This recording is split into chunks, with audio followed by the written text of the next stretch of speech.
Ladies and gentlemen, we welcome you into another contest here at George Sparking Emerson Field on the campus of Cal Lutheran University alongside Sammy Holladay, Josh Mechanick, and Cameron Deck. I am Austin Gregory. As the Oaks look to make it 2 in a row and more importantly, try and go a week with a winning record for the first time since the first week of the season. It would be a successful week for the Oaks if they're able to pull off a win today against the Blues, following a big win last night up in San Luis Obispo, 11-4 game where the offense came to play. And Josh, obviously, we missed Sammy on the call yesterday, but we talked about before the game about what does the offense need to do, and one of the things I mentioned was trying to get on base via the walk a little bit more, because we didn't see that first walk in the game against Arroyo Seco until the 7th inning on Thursday, and then yesterday I think we might have gotten to double-digit walks. We know for sure there's double-digit free passes, including hit-by pitches, but what's the offensive approach look like today for the Oaks? Just stick with what they did yesterday, be patient, but also be aggressive when you get in those hitters counts. We saw a consistent effort 1 through 9 yesterday, which was something that we preached before the game, as they haven't been getting that consistency from half the lineup. Sometimes it's the first 4 guys, sometimes it's the last 4. But yesterday we saw a complete effort 1 through 9, and that's exactly what the Oaks are going to have to do today if they want to win another ball game. And Sammy, the guy on the mound tonight, Blake Reilly, you obviously have to imagine he'll be appearing for the Oaks down in Compton at the showcase game come next week. Currently tied for the team lead in innings pitched, currently 3rd in strikeouts, up there in the top 5 in ERA. A little bit of a rough outing last time out, but what are you looking for from Reilly tonight? For Blake, it's all about the command. And he had some command issues his last time out, which was the reason why he got sort of hit around for the first time that we've seen this summer. And with the Blues lineup yesterday being kept somewhat in check, he should be on track to do just that today. Just throw strikes, pitch to contact, let your defense play, and do some ground balls, get some strikeouts. I'm expecting a big day out of Blake today. Well, and for the Oaks, it was a great day pitching-wise. Holland touched up a little bit in the 2nd inning, but besides that, as Nin Burns, leadoff hitter, drives that one and land right in the glove of Austin Carrillo on the first pitch he sees for out number 1. And we know for the Oaks, obviously today and tomorrow will finish things off of 6 straight, the one and only time that'll happen for the Oaks this summer before the All-Star break. But they've used, obviously, a lot of arms as of late, and Blake Reilly getting another start here today. Obviously, he now leads the leads the team in innings pitched after that out, so he goes ahead of Cole Fisher. Cole Fisher, we have to imagine, too, makes that showcase game. Breaking ball there from Reilly, misses just downstairs. Dio Hardy, go ahead, Josh. And we know the Blues have had some trouble this season offensively, so especially important for Reilly to just bear down and throw some strikes. As Hardy skies that one away. Theo Hardy, the 3rd baseman tonight, we talked about and noticed how excellent he was defensively at short last night, and he'll move over to 3rd tonight defensively for the Blues. Hardy, who follows Nin Burns the 2nd, will then be followed by Emilio Corona, then Zach Tollerman, Jacob Galloway, who we'll see for the first time this summer, the catcher from USC, as that outdoor breaker just misses outside. And then following Galloway, it will be Sam DiCarlo, then Kate O'Hara, who we saw pitch the 9th last night as they threw him out there. And he was actually the only guy who got a 1-2-3 inning against the Oaks offense last night for the Blues. Backdoor breaker misses it again from Reilly. And then after O'Hara, the last 2 are Jariah Lewis and Jacob Rulli. Defensively for the Oaks, it's 3 straight games now behind the plate for Brendan Durfee. Not originally the plan, as yesterday Brady Francisco, as Hardy works a walk there. Brady Francisco was originally supposed to start behind the dish with Durfee just DHing, but Francisco dealing with a little bit of forearm soreness, and so that's have to put Durf behind the dish, with him and Francisco being the only options available as of now. Bennett Markinson not with the team the last 2 days. And the rest of the defense, very similar to yesterday with only a couple of changes. Dylan Jackson, who played great defensively yesterday at first, is back there. Nick Leehey returns to the lineup. He's at second base. Drew Smith moves from third to short today. His first start of the summer at shortstop. He's getting a lot of work there during BP as of late. Reilly misses up on the first pitch to Corona. And then Jack Costello, who I got confirmation from him before the game yesterday. It was indeed his father's birthday yesterday.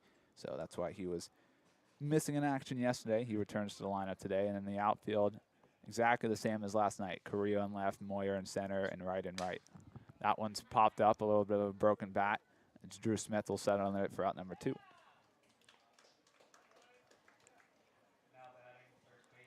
Good bounce back pitch there from Blake Reilly. 4 straight balls before that swing there, and that's exactly what you want after, especially after a walk, getting a quick out. Let's bring up Zach Tollerman. Tollerman came in last night defensively in the 8th inning when Matt Mastiangelo went from first to the pitcher's mound, as he was the first of the 2 position players to throw. That first pitch misses just in.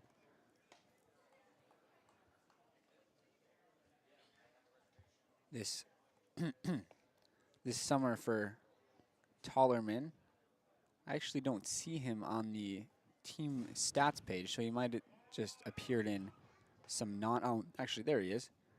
Hitting below 200 this summer. A common theme for Blues bats, unfortunately, this year is a lot of guys under that Mendoza line. And for Blake Reilly, the walk he issued, the Theo Hardy, a rarity, as in his 20 innings before this, he only allowed 3 total walks. Guy who has great command, usually a ground ball pitcher. That breaking ball just misses up.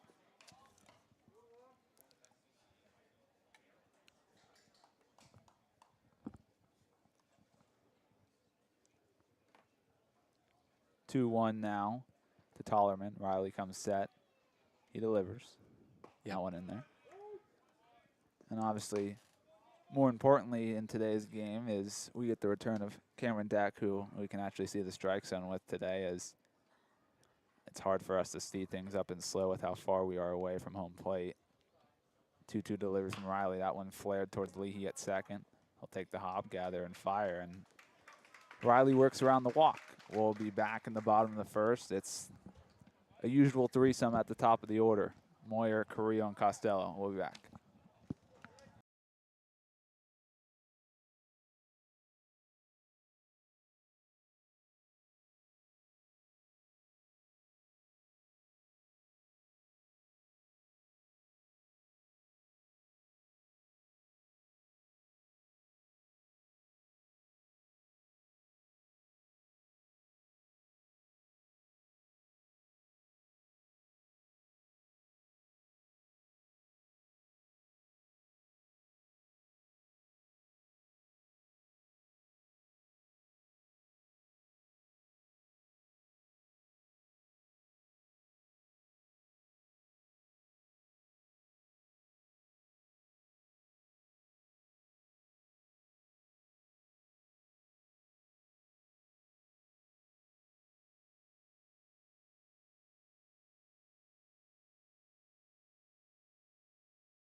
We'll welcome you back, and as I mentioned, not much different tonight, but there's something different to note tonight as a pairing on the coaches box we haven't seen once this summer, as with many coaches missing, Coach Joey over at first tonight and Coach Solis manning things at third.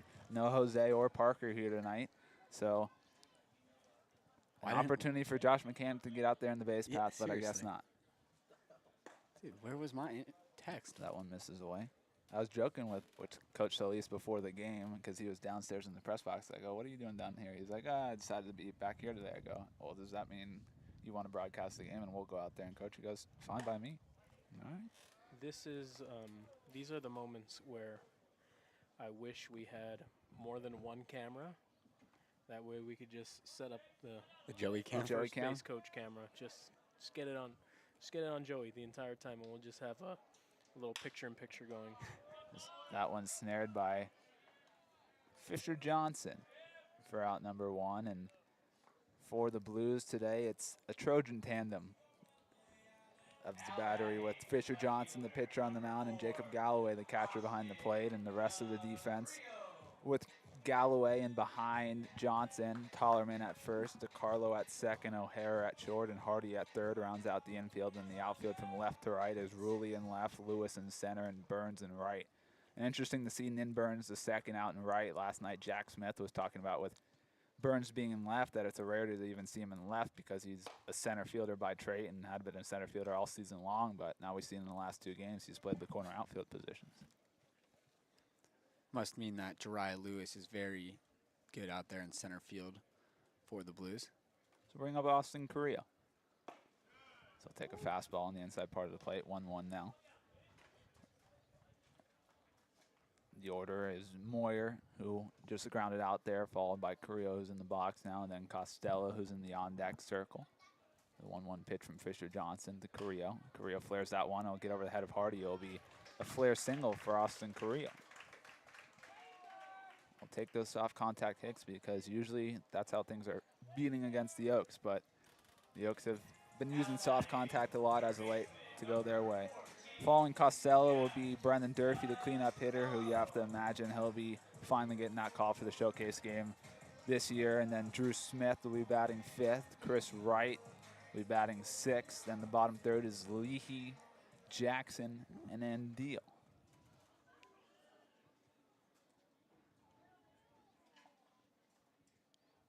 First pitch breaking ball misses up to Costello. Costello back in the lineup after having the last 2 days off. The coach's decision to give him an extended break on Thursday before they knew he was going to be missing Friday's game for his father's birthday. They'll check on Carrillo, who steps back in. And yesterday, in the game against the Blues, there was an at-bat where the pitcher checked over on, I believe it was Dode at first, 7 times before he delivered a pitch. As Costello will roll over that one down the third base line, it's dribbling down the dirt, drifting, and it'll be foul. Good job there by Theo Hardy to wait that one out until it went foul to take away an infield single from Costello. Costello, a guy who struggled to start his summer, but then a couple broken bat singles have turned things around offensively for him. A big performance on Tuesday against the VC Pirates earned him play of the game, I believe. Josh? Yes. That was your game, so correct. I was waiting for confirmation from you. He could have won it back-to-back days, too. That is true. Cole Fisher just getting the nod on Wednesday. That one misses away. And for Costello, obviously, hearing that he's above 200 doesn't sound like much, but from the way he started, the fact that he's climbed up over that 200 plateau this quickly, and it's just been a couple of games, makes me think he could continue rising in that average. So Costello swings and misses at that fastball, 2-2 now. Fisher Johnson this summer has pitched really well in 17 innings, a 2.12 ERA, 11 strikeouts, a 1-2 record. So swing, it's Costello swing and miss at strike 3. Let's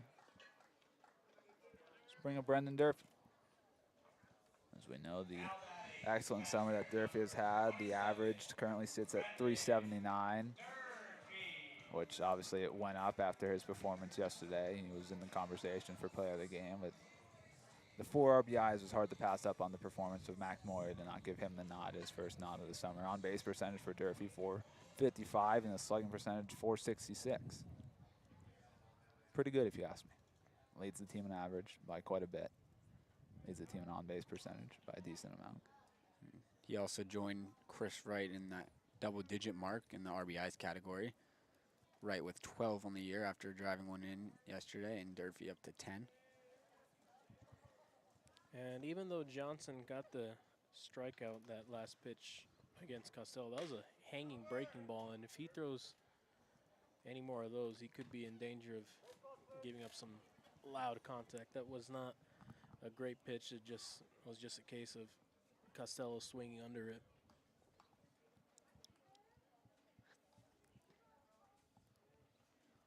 Durfee steps in after fouling that one away.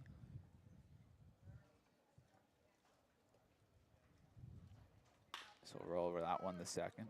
Fielded, gathered, fired by the Carlo for out number 3. So both teams get the second batter of the inning on, but aren't able to do anything outside of that. Head to the top of the second. We'll be back.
Welcome you back as Jacob Galloway steps in, the young catcher out of Camarillo, California, by way of now the University of Southern California.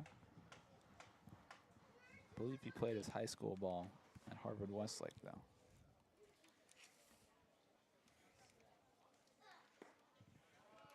That one misses down, 1-1.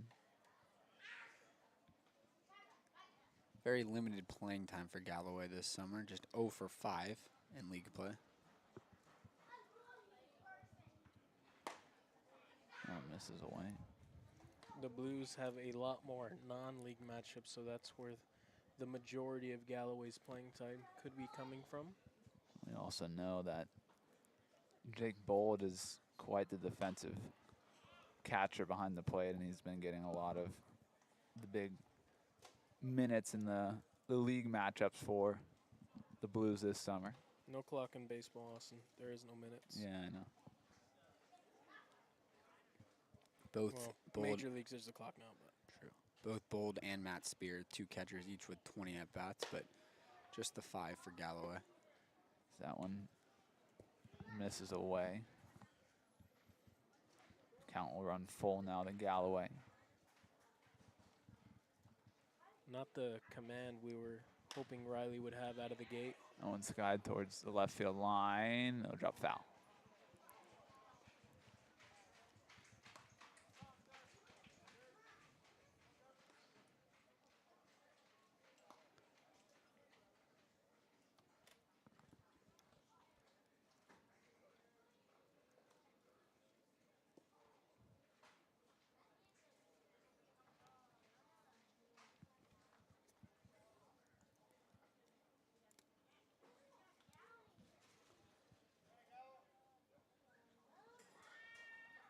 Galloway not getting limited play time due to a lack of talent, as he'll roll over that one to Leehey at second, who will field and fire the first for out number 1. And Galloway, true freshman at USC this past spring, played in 24 games, started at 19 of them, and as a freshman had a Division I program in the Pac-12. Can't really complain about that. Put up some great numbers. The average 365, the OPS 949. That really makes me think that he's just getting a lot of playing time in those non-league games, because it's very surprising to hear a catcher like that who has just 6 plate appearances in CCL play. So that first pitch, skied out to center field. Mac Moyer gets there off the bat of the Carlo. And looking at this stat page for USC, I was just now informed that our very own Nate Clough went 2 ways this spring. How many at-bats did he get? He got 13 ABs. Any knocks? A couple. So to bring up Cato O'Hara, the man who pitched a 1-2-3 ninth inning last night for the Blues. The Oaks sent a minimum of 5 batters to the plate in each of the first 8 innings, and then position player Cato O'Hara comes in for the 9th and mows them down 1-2-3. Of course. A 1 now.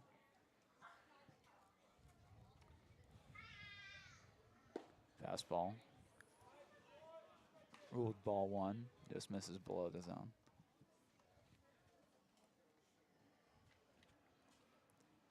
O'Hara's looking to turn his summer around, just 2 for 17. There's a breaking ball in there.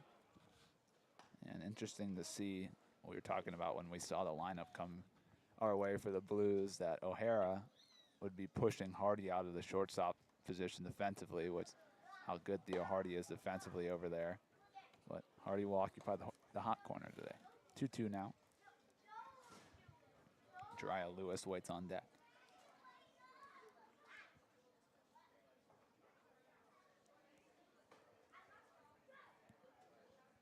Two rolled over towards Reilly and gets past him. Leehey gathers, bobbles, fires, not in time.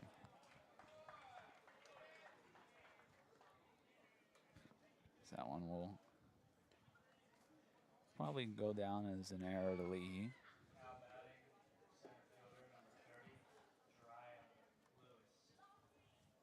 So bring up Jariah Lewis, the center fielder. Very fleet of foot, very good defensively out there in center.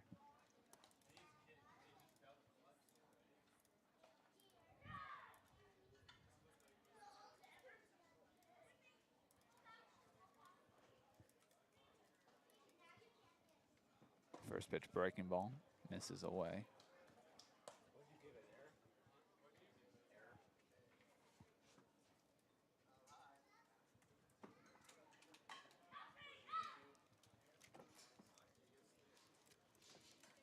That one shot foul towards batting cage over behind the Oaks dugout. 1-1 now.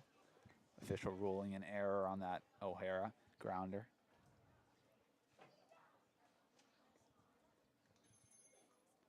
One now to Jariah Lewis.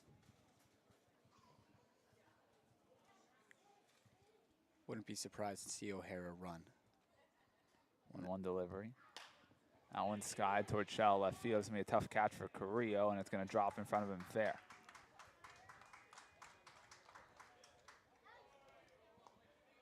So, a little 2-out magic working for the Blues so far.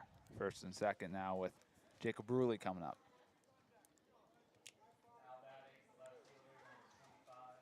So pretty similar to the Austin Carrillo bloop single. It just hit a lot higher and farther, but once again in no man's land and no shot for Carrillo to get there. The Oaks and Blake Reilly are really hoping this doesn't spiral.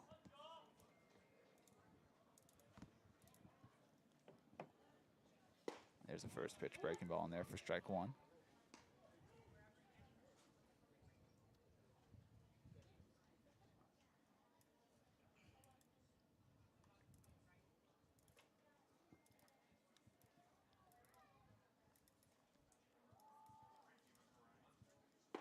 Swannamiss. Fastball by him. Of everyone in today's lineup for the Blues, only Theo Hardy has a better batting average than Jacob Bruley, who's hitting .240 this summer. Wow. We'll speak to the struggles of the Blues offense. 0-2 now to Reilly. He calls time. Looks like something got in his eyes.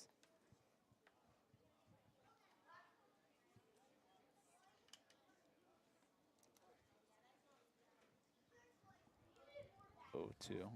Looks like he's a bug in his eyes. He just waved his hand in front of his helmet. 0-2 delivery misses away.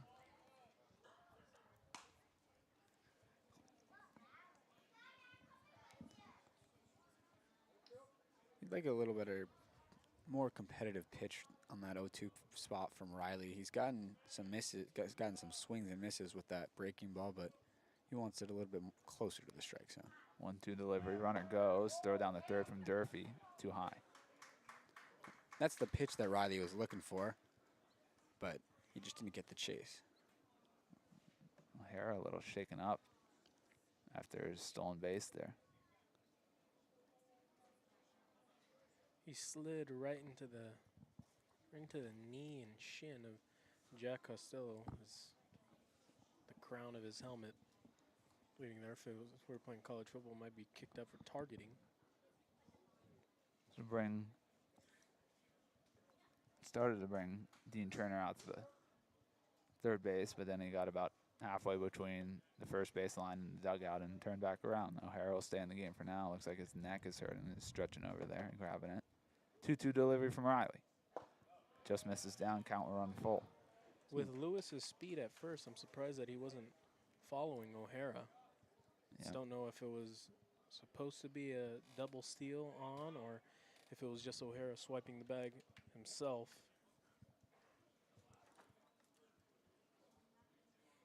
There he goes. Swung and miss. Reilly able to get out of the jam. As the Blues strand first and third. We'll head to the bottom of the second now. It will be Drew Smith, Chris Wright, and Nick Leehey due up for the Oaks.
We'll welcome you back as Drew Smith steps in. Whoa!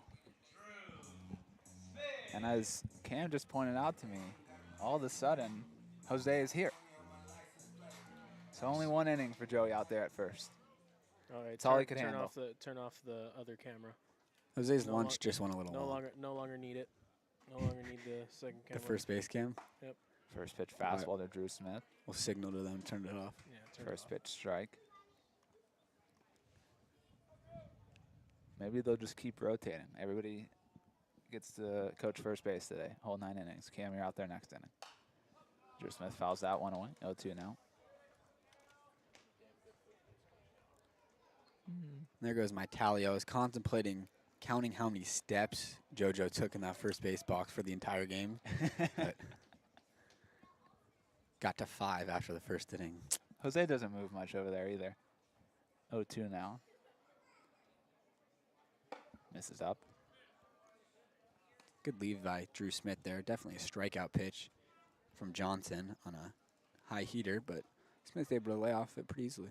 Drew Smith starting to get a lot more productive at the plate as he drives that one just foul down the left field line. It was a tough start to the summer for him offensively, but then he really turned things around in Orange County at the beginning of the week.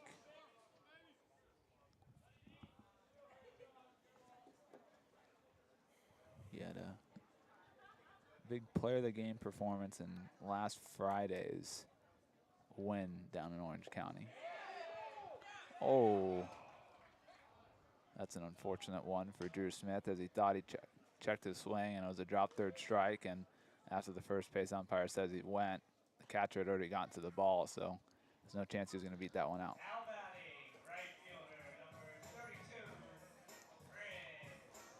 So bring up Chris Wright, and we talked about it on the broadcast last night. The wind blows the opposite direction in San Luis Obispo. Instead of a jet stream out to right field, it's a jet stream out to left field, and unfortunately for Chris Wright, if he was here yesterday, he probably would have hit one onto the tennis courts. So Sky, that one the opposite direction now. It's going to be a tough play out in shallow left, but a sliding effort out there in left field by Jacob Reilly for out number 2.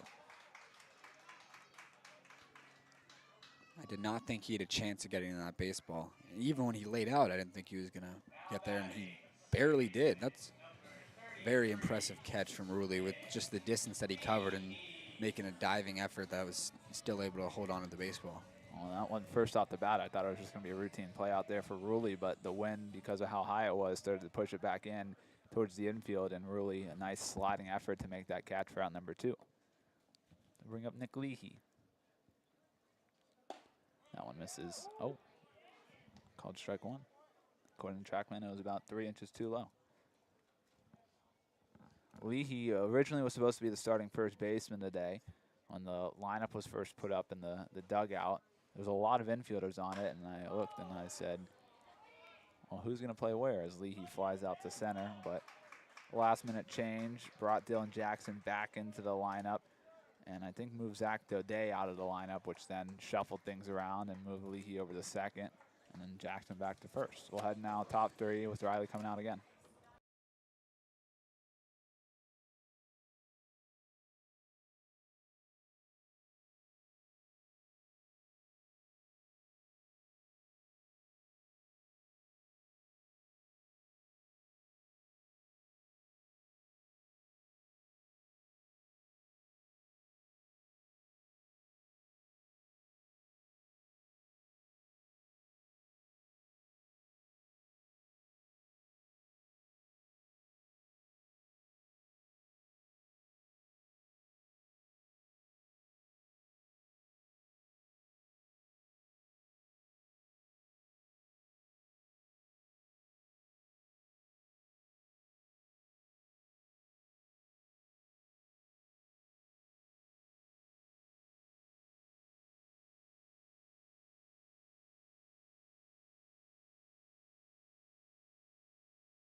I'll welcome you back as Nitin Burns II takes the first pitch strike on the breaking ball. He flew out to Austin Carrillo on a running effort on the first pitch of the game. First pitch, sorry, my apologies. Second pitch fastball skied straight back over our heads. 0-2 now to Burns.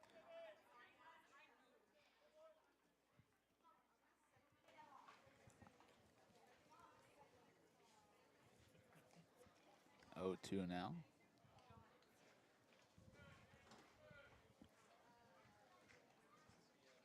Breaking ball.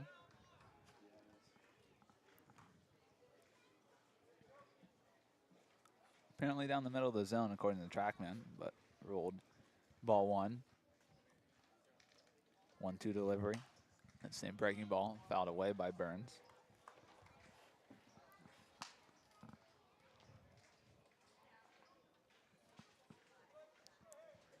I believe that foul ball just bounced up against the Blues bus. Ooh. It was brutal if a window broke on that bus for them. No, it was the bottom part. 1-2 delivery. Fastball misses out. That's a great spot from Reilly. Just wanted to live there. He'll get that call eventually.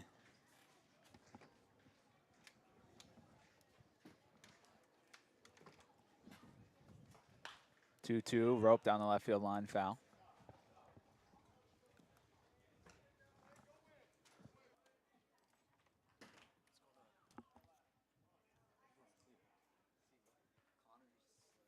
To Nin Burns. The delivery. Fouled back as Burns continues to battle. Burns is a very difficult guy to strike out. Once he gets to 2 strikes, does a good job of fouling off pitches. More walks than strikeouts this summer for him. Breaking ball misses up, runs the count full. Anytime you have a sample size of at least a few weeks and have more walks than strikeouts is quite impressive. Burns, the guy that Reilly would like to keep off the base path. Full count delivery. That's driven out towards center field. Moyer tracks back to his left, and he'll settle under it for out number 1.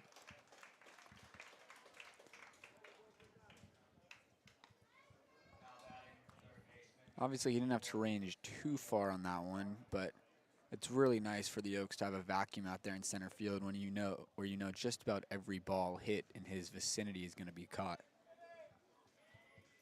So bring Theo Hardy to the plate now. Hardy, one of only 4 guys to work a walk against Blake Reilly this summer. First pitch breaking ball in there for a strike. As far as guys in the lineup today for the Blues, Theo Hardy has the highest average at 275, but his on-base percentage is over 400. That one shot foul over the Oaks dugout. 0-2 count now. And with guys that have more than 20 at-bats, Hardy would be second on the team in batting average. Reilly shakes off Durfee a couple times. Delivers the 0-2. Fastball misses down. Good discipline there from Hardy, who looked like he wanted to take a rip at that breaking ball that fell off the plate, but he was able to hold up. 1-2 delivery from Blake Reilly. Misses down. 2-2 now. He hasn't showcased that changeup very often today. Might have been just the first one, maybe the second. Pretty decent velocity for a changeup. Just 5 miles per hour, 5 to 7 miles per hour off of his fastball. 2-2 delivery. That one misses up and away, so from 0-2 to 3-2 on back-to-back batters for Reilly.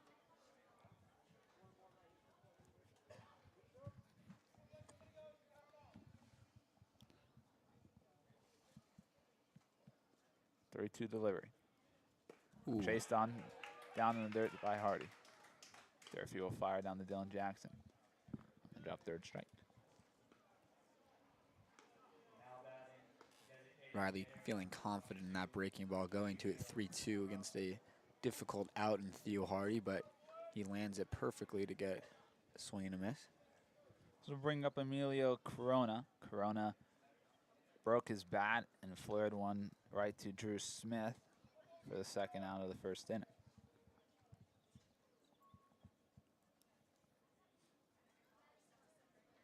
First pitch fastball from Reilly misses in.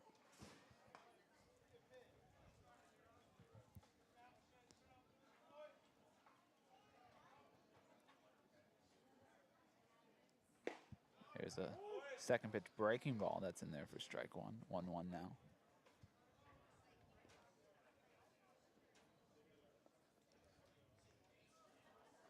1-1 now from Reilly. Another breaking ball flailed on and missed by Corona.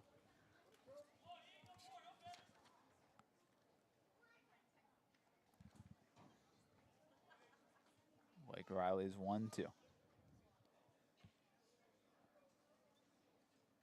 Misses away. 2-2 now.2-2 delivered from Blake Reilly. Skied high towards shallow right field. Chris Wright will come in and get under it for out number 3. It's the first 1-2-3 inning of the day for Blake Reilly. The Oaks come to bat in the bottom of the 3rd. It will be Jackson and Andeel for the first time, and then Moyer will come up at the top of the order. We'll be back.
We'll welcome you back as DJ steps into the box. Dylan Jackson, that is. Back in the lineup again today after starting at first last night. So we'll sky that one foul over our heads. And the first pitch he sees from Fisher Johnson. Johnson has retired 5 straight since allowing that flare single to Carrillo back in the 1st. Jackson's bat has obviously been slow to get going this summer, but he's been getting on base via the walk, and his on-base percentage is a full 200 points higher than his batting average. Yesterday we saw a great performance defensively from DJ at first base. In the first inning, I think on the second batter in the bottom of the 1st, he went full splits to make a beautiful snare over at first as he chases one down in the dirt. Strikes out on 3 pitches.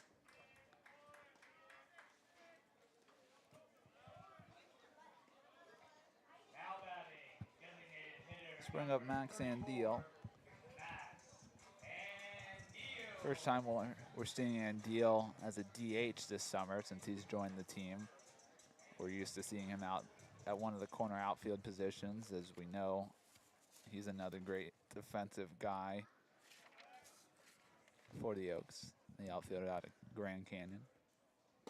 Swings and misses. One of multiple GCU guys on the Oaks this summer. Brady Francisco will obviously be joining himself, Eli Payton down there, come this spring, or this fall actually. 0-2 now. Obviously, Max's college teammate, Jacob Wilson, son of Jack Wilson, will be drafted pretty high tomorrow in the MLB draft. 0-2 now to Andeel. Breaking ball in there for a called strike 3. Let's bring up Mac Moyer. Moyer grounded out to Fisher Johnson, the pitcher, in the first.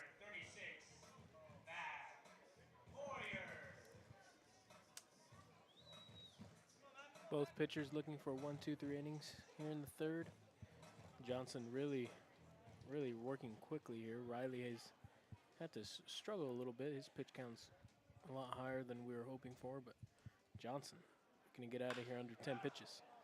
And that one just off the glove of O'Hara is going to be a tough play. It's going to be a single for Mac Moyer. Nearly did it there. It's a hard hit baseball by Mac Moyer. 96 miles per hour off the bat. Seems to be a little extra juice in the bat as of late for Mac Moyer. It's just a great swing.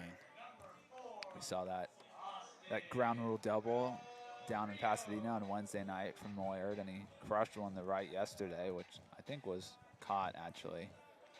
And then sharp line drive single that was too hot to handle for O'Hara there at short. So bring up Carrillo. He had a flare single in his first at bat of the day.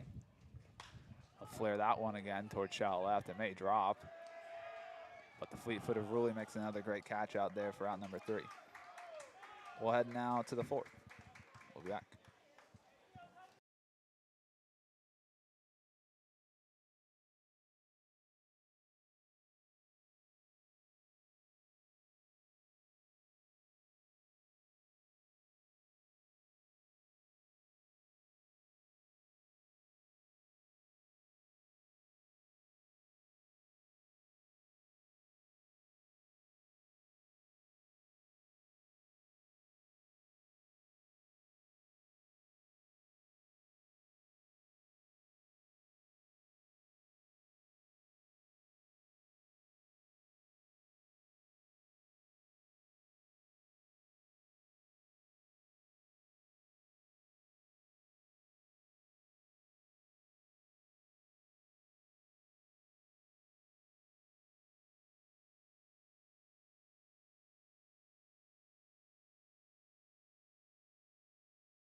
First pitch there to Tollerman, called strike 1.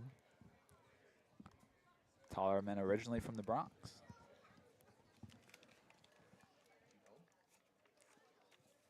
How would I know him, Gam? I'm not from the Bronx. No, he's never been to New York, remember? No. 0-2 now to Tollerman.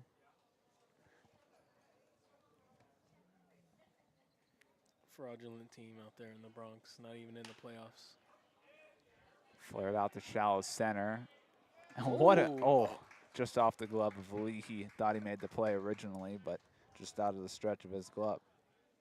Leehey made that catch. I might have gone down to the dugout to congratulate him. That would have been spectacular. Would you have gone right now or waited till the inning was over? The inning's over. So bring up Galloway now. As we mentioned, Galloway had an incredible spring with the Trojans.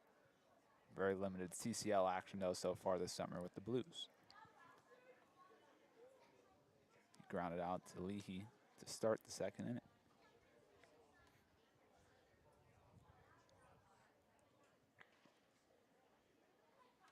That first pitch fastball misses away. It's a really unfortunate start to the inning from Reilly, who hasn't given up a run through 3, but has certainly labored through his innings, throwing a lot of pitches. And for him to give up a weakly hit single to begin the inning, and now he's going to have a runner on base for the majority of the fourth. 1-0 delivery from Reilly. Runner goes, the throw way in time. See you later. The deputy guns another one down.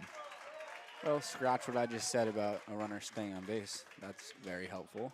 Interesting to see Tollerman go there. Clearly not the fleetest of foot. Yeah, even on a breaking ball that Durfee had to reach down for, he was able to get Tollerman by a few feet. 2-0 now to Galloway.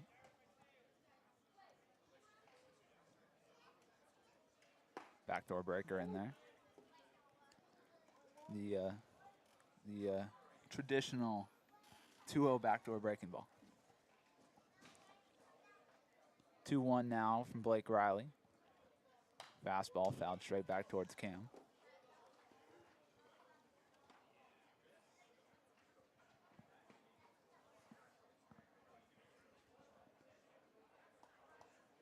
Incredible hustle there from Cole Fisher to come get that foul ball.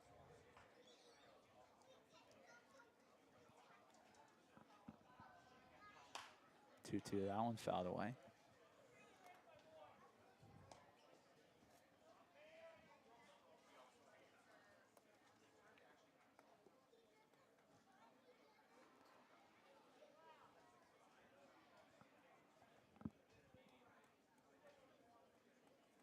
Two delivery again. Breaking ball misses up and away. Count run full. Both times now for Galloway that he's run the count full.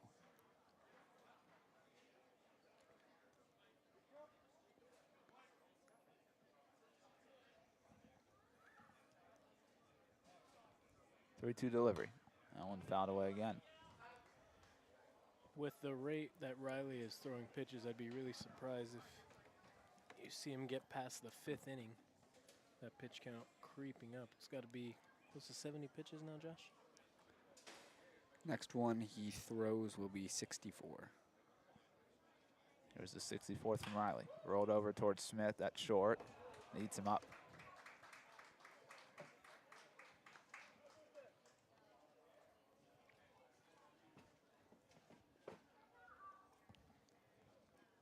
Of course, full count errors surely does not help the pitch count. Second time that a runner's gotten on and an error in the infield for Reilly now. So bring up DeCarlo. DeCarlo swung at the first pitch he saw in the second and flied it out to Moyer. See what the capabilities on the base path are for Galloway. Blues might be hesitant after Durfee beat Tollerman by a mile. 1-0 now to DeCarlo.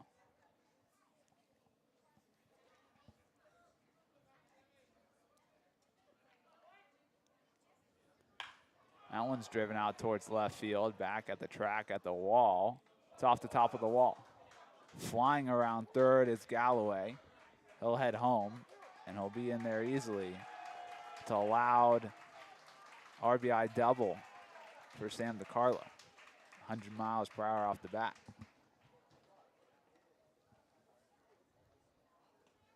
Ball missed being a home run by couldn't be more than a foot off the very top of the wall. That one will be unearned for Blake Reilly after the error by Smith. The theme continues for the Oaks, the unearned runs. It's unfortunate for Coach Solis. It seems like a guarantee that there's going to be some sort of defensive blunder, whether it's a mishandled ground ball, a drop pop-up, or many other forms of errors committed by this team defensively this summer. So bring up Cade O'Hara. O'Hara reached via the Leehey error in the second. First pitch breaking ball. Called ball one. Just missed inside.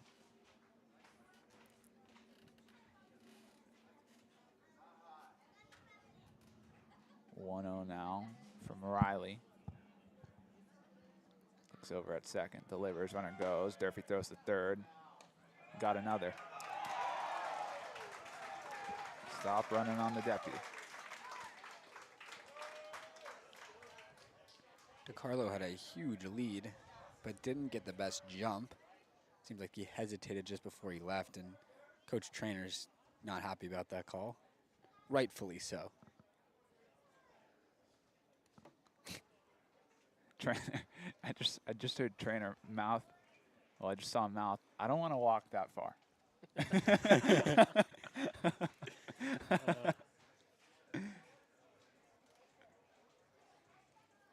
That's aura right there. How do you, as an umpire, That's incredible. as a third base umpire, in what world are you letting the manager Summon you. force you to come to him? No. I'm not walking that far. If you wanna come talk, you gotta come to me. That being said, I thought that the runner was safe. I did too. I think most people would agree. Definitely think that. Well, the throw was on the wrong side of third base. Wasn't a bad throw. It's just that Carlo got a great jump and stole the base, but was called out by the umpire. Thought the tag was well late and was high. Well, it's very rare that we ever see a call overturned in CCL.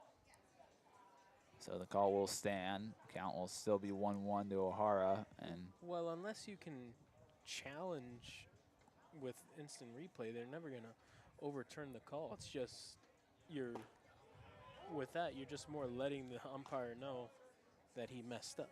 the breaking ball dropped in there by Reilly. 1-2 now to O'Hara. And luckily for Reilly, combined names there, for Reilly, his catchers bailed him out twice this inning.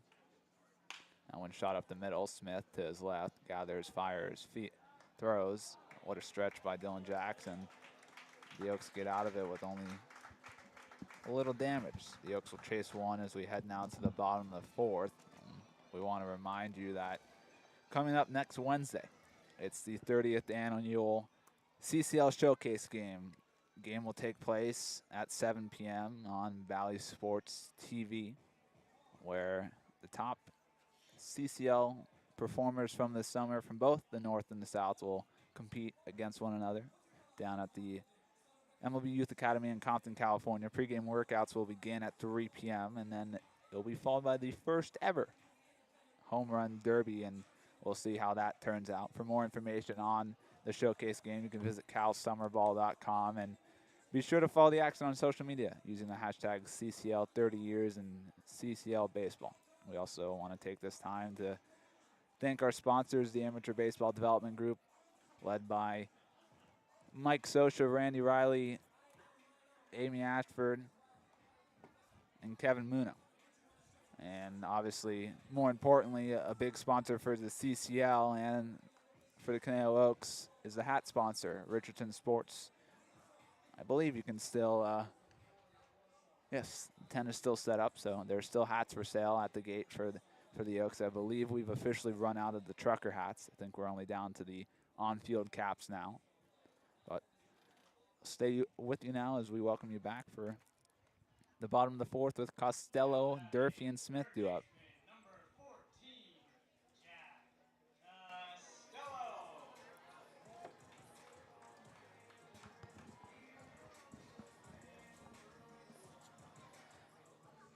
Costello struck out swinging in his first at-bat. Fisher Johnson still on the mound. That fastball misses up. Very different story for Johnson tonight compared to pitching staff last night for the Blues. Lots of pitch command issues. 80 pitches thrown by the starter through 4 innings, which then they had to pull him, went to the next guy.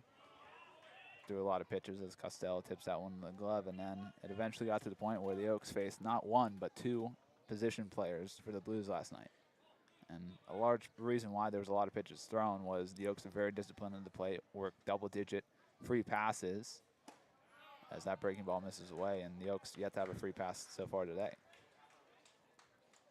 Fisher has been very efficient, just 28 pitches through those first 3 innings. Not a lot of hard hit balls either. 2-1 now to Costello. So lunge at one and foul it back. So nobody is warming in the Oaks bullpen, but You have to imagine Blake Reilly will not be going past the 5th inning, as Sammy mentioned. Already at 70 pitches through these 4 innings of 1-run ball. Most likely will pitch the 5th, and that'll be curtains unless he's able to get a very quick inning. Costello rolls over that one towards the Oaks dugout, heads up.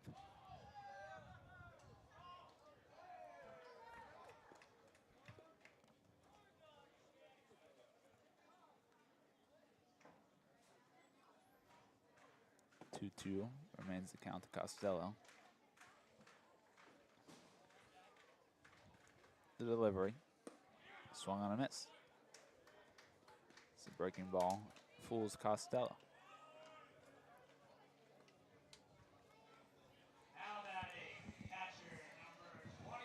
Fisher Johnson now really settling into this ball game, really starting to carve through this lineup. A lot of strikeouts we've seen. It's 5 for the Oaks lineup today. Bring up Brendan Durfee. Durfee grounded out to second in the first. So drive that one out to center field, tracking back, and settling under it out there in center field is Jariah Lewis for a loud out number 2. That one 100 miles per hour off the bat. 100 miles per hour and probably 390 feet. Just in front at the warning track out there in straightaway center, right below the 400-foot sign. Durf will get some high fives for the absolute barrel that he just put on that baseball. We have Drew Smith. Chased one down in the dirt. Was unable to hold up his swing on his strikeout in the second. First pitch breaking ball, tipped straight down.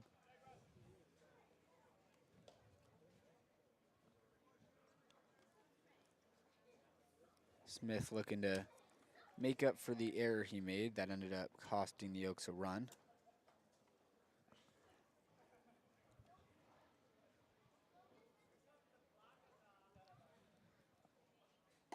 Fastball hits the upper part of the zone for a called strike 2.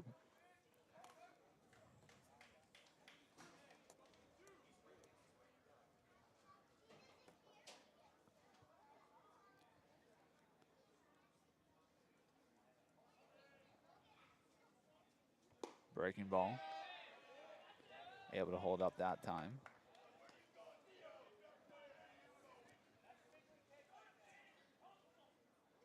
Theo Hardy, the third baseman for the Blues, is hearing it a bit from the Oaks dugout as he started running back, thinking the inning was over. But Smith was able to hold up.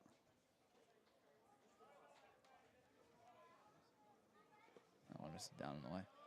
I just noticed from Hardy there, he looked in at the sign of Galloway to see what the pitch was before he put his glove on.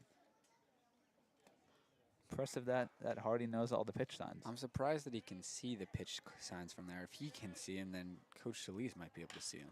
Drew Smith drives that one out towards the right field, carrying back towards the track over the... What a catch, Nin Burns. He slams up against the fence, and it's allowed out number 2 and allowed out number 3. So have to check on him as he's slowly walking back towards the dugout. We'll head to the top of the 5th. Reilly coming out again.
I'll welcome you back. Scary scenes there as Nin Burns, the second, didn't look too great walking off the field as the Blues signaled for Yosh to come on over from the Oaks dugout, and Yosh is over there checking on Burns now, as well as a whole hurdle of his teammates who are checking to make sure that he's all right. Looks like maybe a bloody nose, as he did go full on face first into that fence out there, which luckily for him it's not the fence and slow, because the fence and slow is complete wood. And actually not last year, 2 years ago for the Oaks, we actually saw one of our outfielders get knocked out by the wall in slow.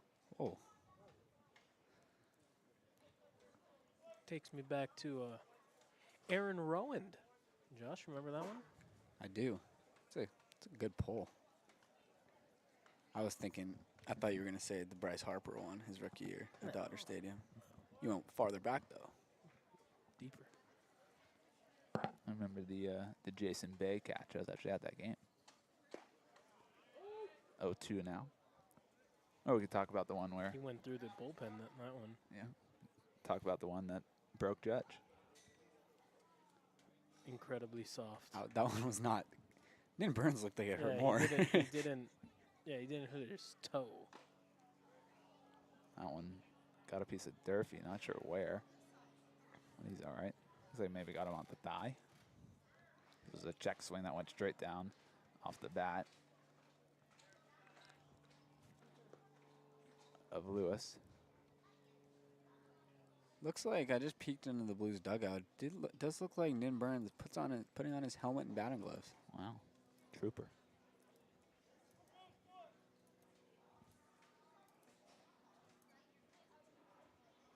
That one misses down. Just ridiculous stomp by Durfee.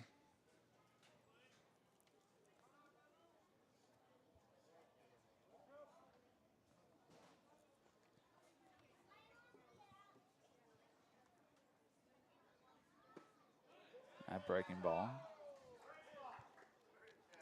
It's a good spot Caught a for ball. Reilly. If you look at the track, man, it's about a hair outside the strike zone. 2-2. That one's ripped towards right field. It's going to be a leadoff base knock for Lewis. 98 miles per hour off the bat. A lot of loud barrels today. And then Burns is going to be all right, as he'll now be on the on-deck circle with his helmet.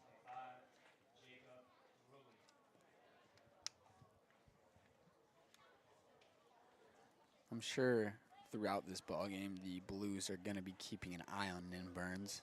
Make sure he's not showing any concussion symptoms or anything like that. Bring up Jacob Reilly, who struck out swing to end the second and is only at bat so far today. Runner goes. That one's popped up straight over our heads. It'll get out of play. Dry Lewis is not going to be happy that Jacob Reilly swung at that pitch, unless there was a hit and run on, but with the jump that he got, you just shut it down if you're Reilly. Reilly has taken away a couple hits today out in left field.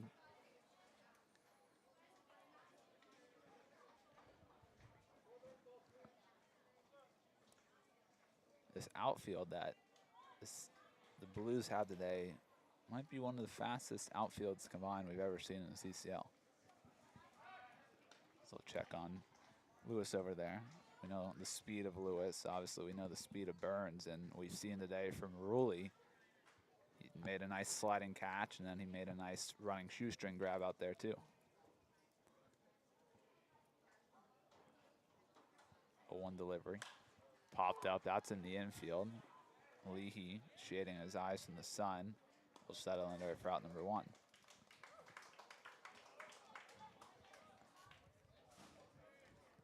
So this will bring up Nin Burns. Burns has flown out in his two ABs so far today.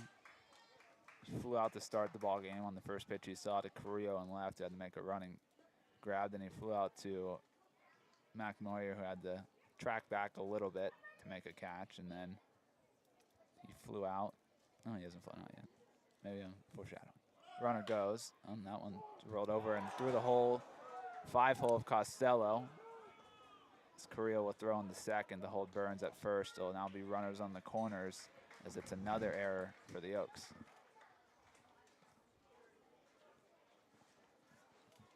Well, when you're only 4 1/3 defensive innings into this ball game and 3 of your 4 infielders have made an error, that's not a great sign. As Cody Carson goes to the bullpen to begin the throw.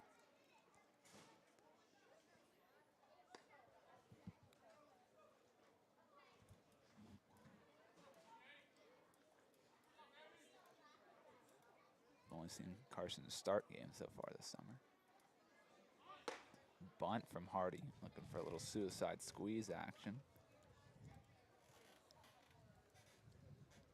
That one was more of a safety squeeze. The runner, Lewis, wants to make sure that the bunt gets down before he commits to home. Runner goes, the throw down, the Ooh, pump got him. fake. Yeah. Durfee got him. They'll get a pickle at third. Costello chasing him down. Go to Reilly. He slips and he'll be out. And then Burns gets all the way over the third. The deputy reporting for duty today.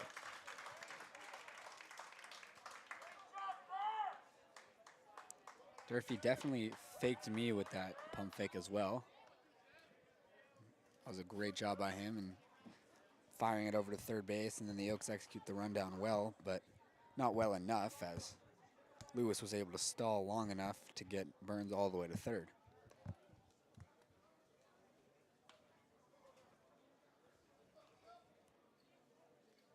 So Reilly's gonna go from the windup here, which is what the home plate umpire just told the Blues dugout, with the runner on. First pitch breaking ball. Sorry, third pitch breaking ball. Play from Durfee. Made me think it was a new batter. 2-1 now to Theo Hardy. Hardy is 0 for 1 today, walked in the first and then chased one down in the dirt to strike out in the third. That's a breaking ball. That I think it's gonna miss just low. It does. 3-1 now to him as Corona waits on deck.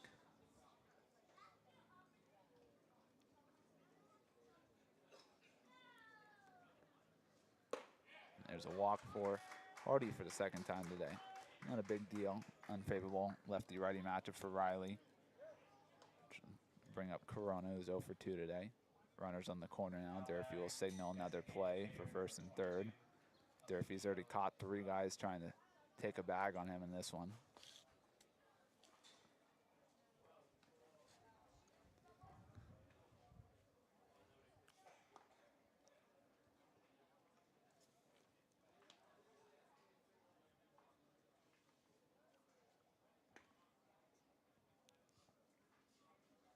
Breaking ball, shot up the middle. Leehey shaded towards the center of the infield.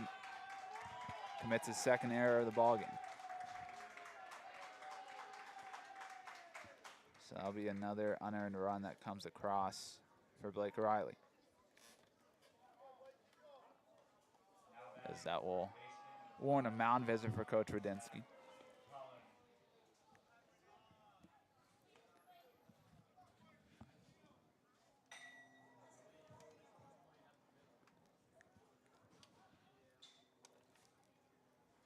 Cody Carson continues to throw down there.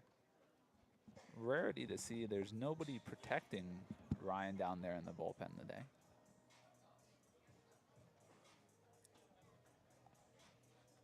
Riley's up to 84 pitches at this point. Can't imagine he'll be in this ballgame too much longer. Well, we know Coach Solis likes to try and have his pitchers go a full inning. So the hope is that Reilly can continue to do his job and that his defense can actually make the plays behind him so he can get out of this 5th inning.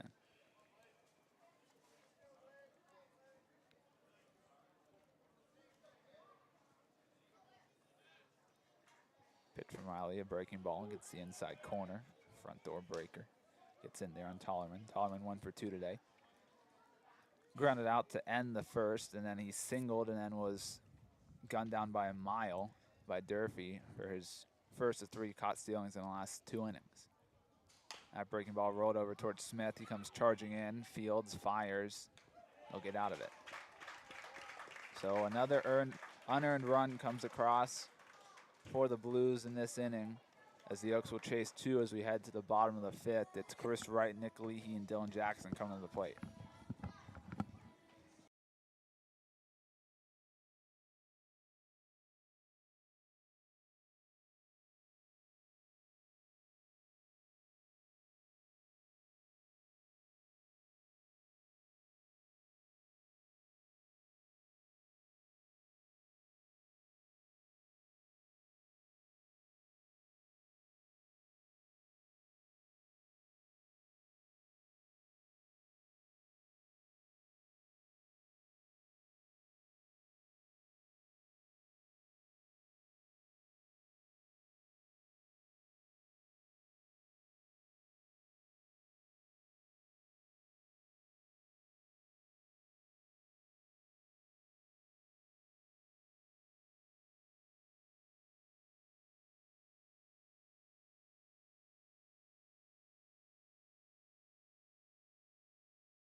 We'll welcome you back. Bottom 5 as C-Dub steps in now.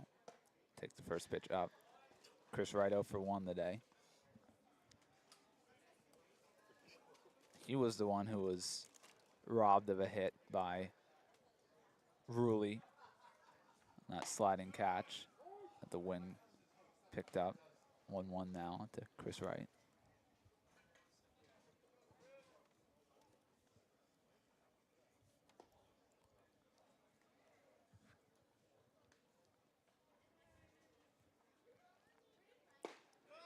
Fastball gets the bottom part of the zone.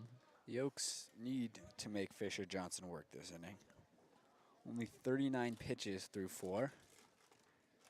At this rate, he's looking to throw a Maddox.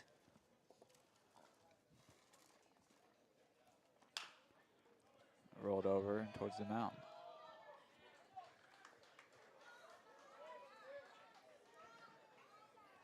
And if Fisher Johnson is able to go a complete game, it would be massive for this Blues bullpen, who still has a game against us here tomorrow, and then they have to actually play on Monday of the All-Star break, unlike the Oaks, who are getting Monday, Tuesday, and Wednesday off. And so, as we know, they're already short on arms as they went heavy against the Foresters in the series before us. And this is already massive because he'll go minimum of 6 innings at this point, and just getting 5 is what all the Blues could ask for, honestly, because yesterday, obviously, as we know, they rested a lot of their guys, so they were short-staffed yesterday, but a lot of those guys that were down yesterday should be available today. And I think that one breaks the bat of Leehey as it goes off the tip of his bat. And it's another grounder right back to Fisher Johnson.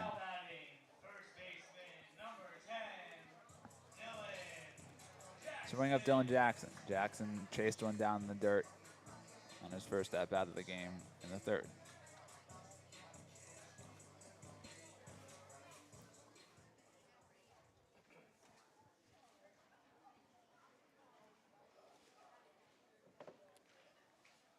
That breaking ball misses well away. I'm sure the Oaks are very much hoping that Dylan Jackson gets his bat going, because I'd say up to this point, of all the guys they've thrown out there at first base, he's been the most competent one over there.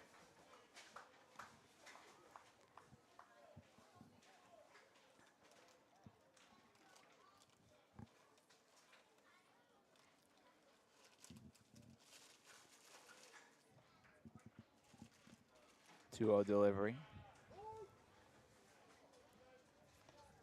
Don't know if that was a called strike or if the umpire was just saying that DJ wasn't able to hold up there. That was a Definitely called on the strike. call. 2-1 delivery. Oh, wow. Be 2-2 now after that breaking ball that, according to TrackMan, was outside. It's called strike 2. 2-2 now to Dylan Jackson. Fisher Johnson looking for his third 1-2-3 inning through 5. And this is down in the dirt. Count will run full. And for the first time today, the Oaks will see a full count. First 3-ball count of the day. That too.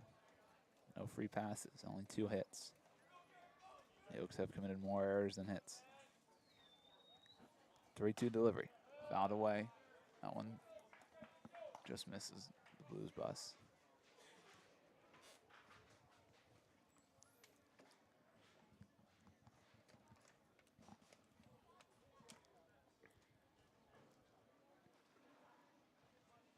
Three-two delivery again from Johnson. Misses up. It's the first walk of the game for the Oaks. It's exactly what you need if you're the Oaks. A long at-bat, work the count, and of course, they'll take the walk. For Fisher Johnson, it's not a rarity for him to issue the free pass. Coming into this, in his 17 innings of work, he had issued 8 free passes, but only 1 today.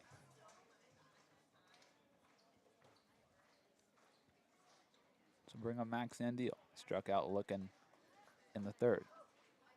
So chop over that one, foul. If that does anything,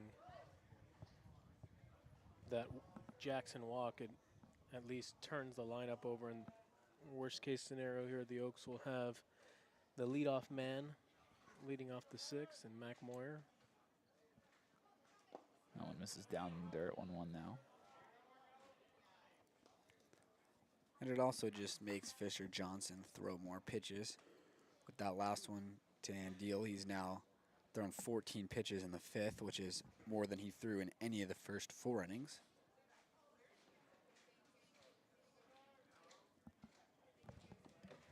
One delivery. That one just misses away. Good lead there by Andeel.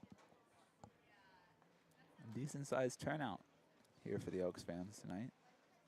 Not quite like the 1,300 that were in attendance last night at Sinsheimer Park. Andeel fouls that one straight back. Sammy was all over it.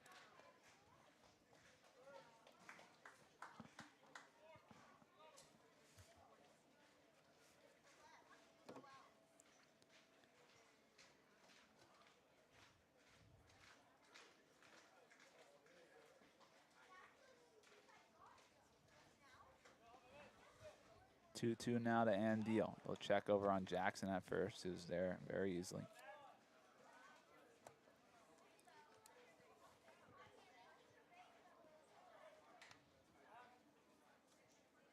Now here's the 2-2 from Johnson. The delivery. Misses down, count will run full again.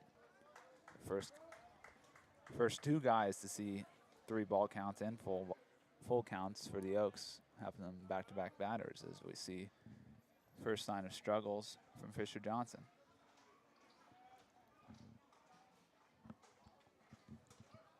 Runner goes, and Andeel chases upstairs. The Oaks unable to muster any sort of offense up to this point. We'll head to the 6th with Cody Carson coming out to pitch for the Oaks.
we'll welcome you back as Jacob Galloway will step in for a third time today here in the sixth with Cody Carson taking the mound now for the Oaks.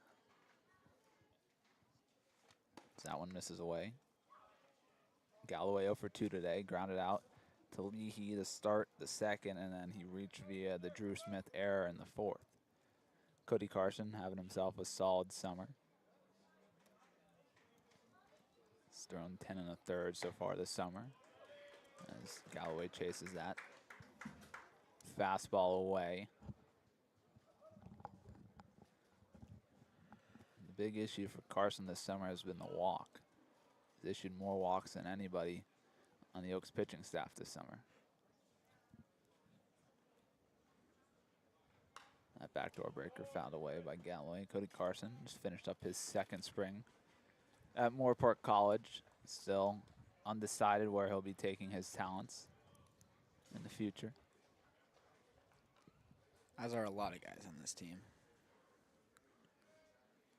Well, that's a large reason why a lot of them come to play for the Oaks. We know the opportunities that are earned and presented to guys who have come here throughout the years. You know, obviously, Mike Stanford made his announcement to Utah at the beginning of the summer. Buys Plonkin, Cal State Bakersfield.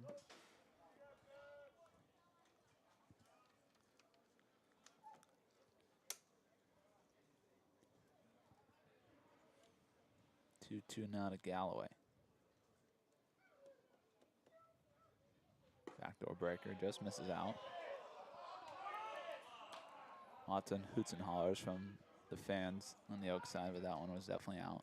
It was out, but Brendan Durfee, his frame fooled everyone but the umpire. Cameron Deck telling the fans to settle down. 3-2 delivery. Fouled away.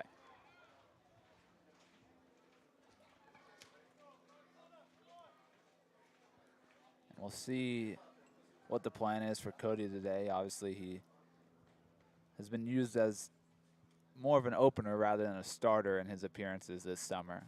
But we know he can give a couple innings. And so I imagine that's the hope for Coach Radinsky. Full count delivery. Swung and a miss.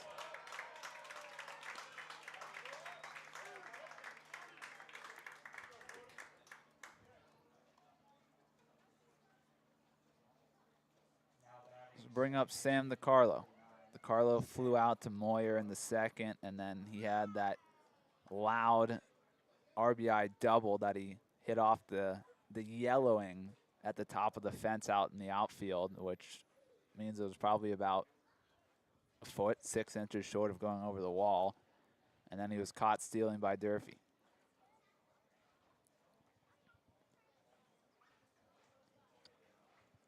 That one shot right back at the middle at the base knock for DiCarlo. Another hard hit baseball, 95 off the bat that time. Carlos put a couple of really good swings in the ball today. First that double, and now that knock.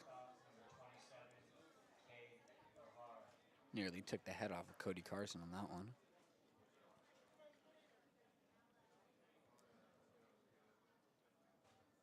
So bring up Kate O'Hara. O'Hara reached on Leehey's error in the second, and then he grounded out to end the fourth. So Carson will check on DiCarlo. DiCarlo, a threat to run. Yeah.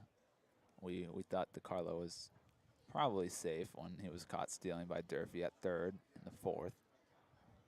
So he may try and test things again here. Carson delivers that one, flared out towards shallow center. They deke DiCarlo, but I don't think it was gonna be enough time for DiCarlo to try and get over the third there, but it'll be back-to-back singles back to center given up by Carson. Let's bring up Jariah Lewis. Jariah Lewis singled last inning He singled in the second, a 2-for-2 day for him, and then he was absolutely fooled by the fake throwdown by Durfee on the stolen base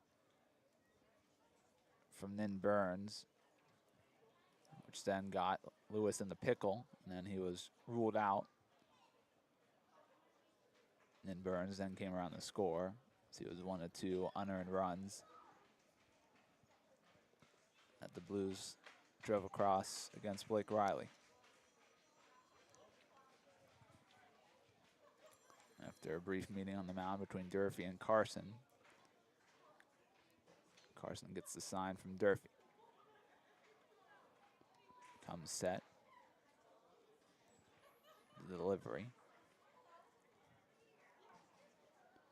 First pitch backdoor breaker in there for strike 1. Carson and Reilly both like that backdoor breaking ball against these lefties.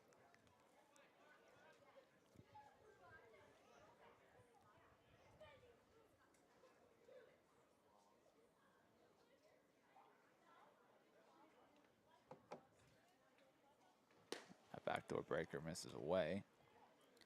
And just going back to Blake Reilly, really excellent final audition for him as far as the CCL showcase game goes. 5 innings, no earned runs allowed. And he lowered that ERA and hopefully did enough to earn himself a bit of that showcase game. Found a way. We don't know the exact day when the showcase players for the Oaks will be announced. You have to imagine tomorrow. I believe it was tomorrow. But still no official confirmation for us. Obviously, we have some names in mind, but still nothing to announce to you guys. 1-2 now to Jariah Lewis from Cody Carson. Lewis unable to hold up his swing. Lewis looks at the home plate umpire like it was his call to make, but home plate umpire checked with the third base umpire and says he went around. So bring up Reilly, who's 0 for 2 so far today at the plate, but he's put on a show in the outfield. All 3 outfielders have been great defensively today for the Blues. Highlight real plays. First pitch fastball. Ooh, ball 1. Looked like it was just in there.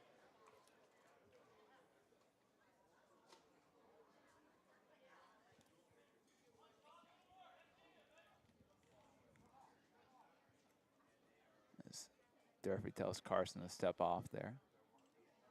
Durfee might want to change the sign.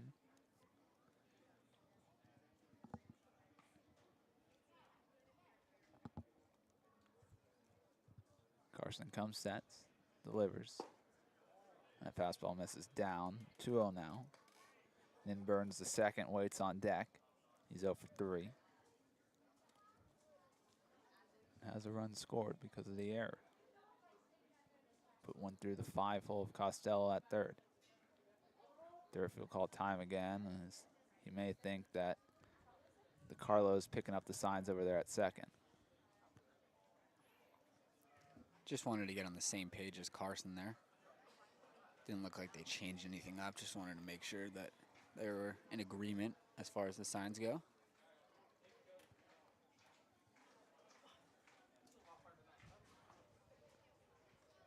(2-0) now.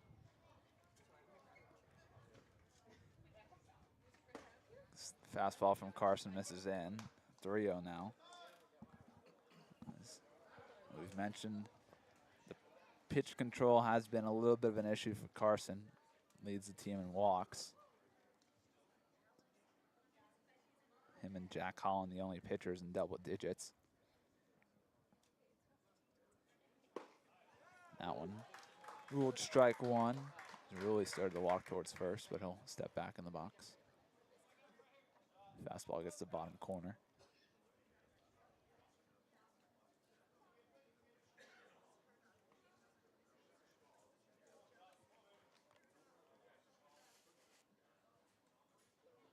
Reilly rolls over that one. Count will go full.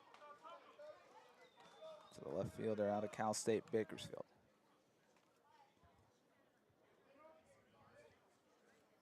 Will be coming college teammates with Tobias Plotkin.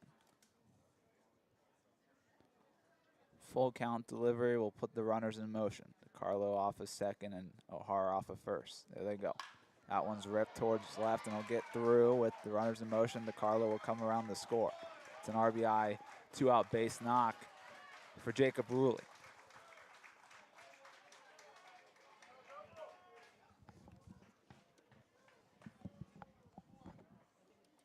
Great piece of hitting there from Reilly.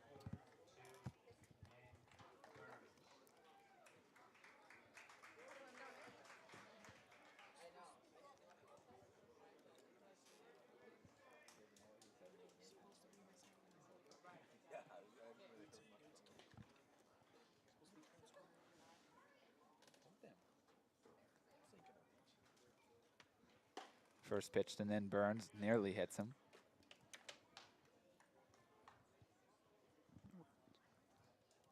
And a random blimp in the broadcast as a little tardy, but he has arrived. Cameron Deck for Cam's corner with 2 outs here in the 6th. Everyone was missing it, wondering where we were at. Well, Cam, you get on and we get out of the inning. Yeah, Cam, the comment section on the YouTube were just full of people. Where's Cam? Where's Cam? Oh yeah, I'm sure it was. A riot had begun in the YouTube comment section. We want Cam's corner. We'll come back, bottom 6. It's the top of the order, due up for the Oaks.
This dude can't handle the hot dogs.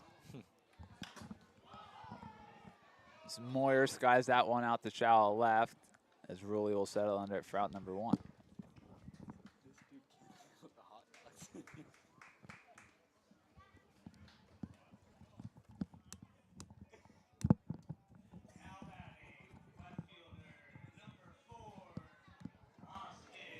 Bring up Austin Carrillo. Carrillo 1 for 2 today, singled in the first, and then flew out to a shoestring grab by Reilly in the third, and Moyer, who just flew out on the first pitch, and Carrillo are responsible for that small number of 2 in the hit column for the Oaks today.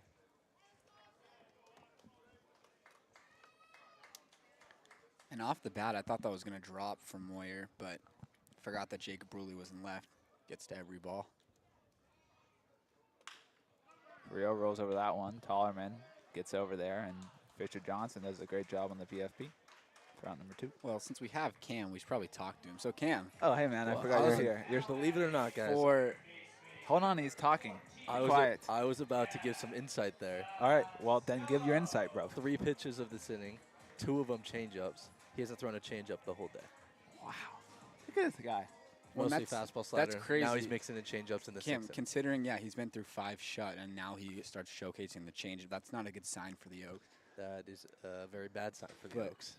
Cam, before, oh, there we go. Can't even Costello. ask you my questions. Guys, that one out to Reilly running in, diving, can't get there. Play at second, not there. It's going to be a double for Jack Costello. So Cam, for Johnson, he's obviously been shoving just 57 pitches through 5. Oh, wow. What do you think he's done to be so effective? He's throwing his fastball and slider for strikes. The slider has a lot of spin to it. Also locating it on the outer portion of the plate for righties, backdooring it for lefties. He's been really efficient today. What's his fastball setting about? Velo-wise, Yes, sir. high 80s. And what's the velocity difference between the fastball and the slider? Slider is about high 70s, mid 70s. Okay. So Pretty good his difference. slider's as fast as your fastball is what you're saying. Yeah, that is what I am saying. There's a reason you're sitting here and he pitches for USC. Oh. Yeah. I didn't know he pitched for USC. Good for him. It's a Trojan tandem. Galloway also catches at SC. That Well, fastball misses away. maybe that's why Fisher's been so efficient today. He's got his USC catcher catching him. Knows what One of 3 USC catchers in the CCL. 2 others Fight on. down in OC. I feel like you didn't actually mean that. 2-0 to Durf, misses down 3-0 now. Only the third 3-ball count that Johnson has gotten into, and that's the first time that he's been 3-0 with anybody. Durfee 0 for 2 today, grounded out to second to end the first, then he barreled one 100 miles per hour off the bat for a long fly out to straightaway dead center. Durfee will take the strike, and it's always funny to think, you know, oh, what if we were in this park? Well, if Durfee hit that ball in Secco, that ball would have been 30 feet over the fence. But here we are at George Spark Henderson Field, as the Oaks trail 3-0 here in the bottom of the 6th. As Durfee chases one down below the zone, runs the count full. And these games are so crucial for the Oaks, as Josh mentioned yesterday. I reminded him that the Foresters don't count towards the standings since they bail out on the CCL playoffs to go to Wichita. So right now it's the Riptide, the Saints, and us in the 3 CCL South playoff spots, but the Blues only technically a game back of us winning percentage-wise, but they've played far less CCL games than us as Durfee fouls it away. This is the 21st CCL contest for your Oaks and only the 17th CCL contest for the Blues. The Oaks, 9 wins, 11 losses. The Blues, 6 wins, 10 losses. So even though the Oaks have 3 more wins, they're only 1 game ahead win percentage-wise. Durfee fouls another one away towards the Kowloon Seed Garden over there. These are the kind of at-bats you need for the Oaks. They didn't have any long at-bats until the end of the 5th inning. Both Jackson and Andeel working the count full. And now Durfee working it full and fouling off some pitches. Finally trying to get that pitch count of Johnson up there. Full count delivery. Durfee pops another one foul overhead. And it's interesting to see the difference between when the Blues are here and when the Blues are in San Luis Obispo, because when they're in slow, even though their dugout is just as big as the dugouts here at Cal Lutheran lengthwise, they usually have their whole slew of bullpen arms down in the bullpen. Today there's just 3 guys hanging down in their bullpen, nobody down there in the bullpen for the Oaks. 3-2 delivery again to Durfee. He works a walk. That's just an awesome at-bat by Brendan Durfee. 2 outs on 3 pitches this inning for Fisher, and it looked like it was going to be 3 outs on 4 pitches after Costello pops one up. The Oaks catch a break as it drops, and now Durfee working a 9-pitch walk. Oh, forgot to mention with Costello's double. Costello, the first guy in scoring position today for the Oaks. Durfee working the walk now, the first time today that the Oaks have had 2 runners on at the same time. It's actually the first time they've had 2 runners on even in an inning. As that first pitch breaking ball gets called strike 1. Gotta take advantage here. According to the TrackMan, how's this umpire zone been tonight? consistent or a He's little actually off? been pretty consistent. There was that call that everyone in the stands didn't like, but he got it right. That fastball misses up as Galloway will look Durfee back to first. And with how little the Oaks offense has produced, it's pretty remarkable to think that the tying run is up there at the plate. Drew Smith was robbed of extra bases on the smashing against the wall catch, acrobatic style by Nin Burns out there in right field in his last at bat. 1-2 now to Drew Smith.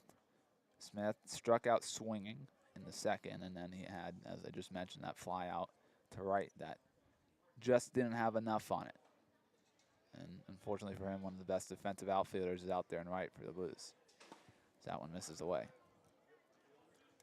One of the great defensive outfielders, period, in this game.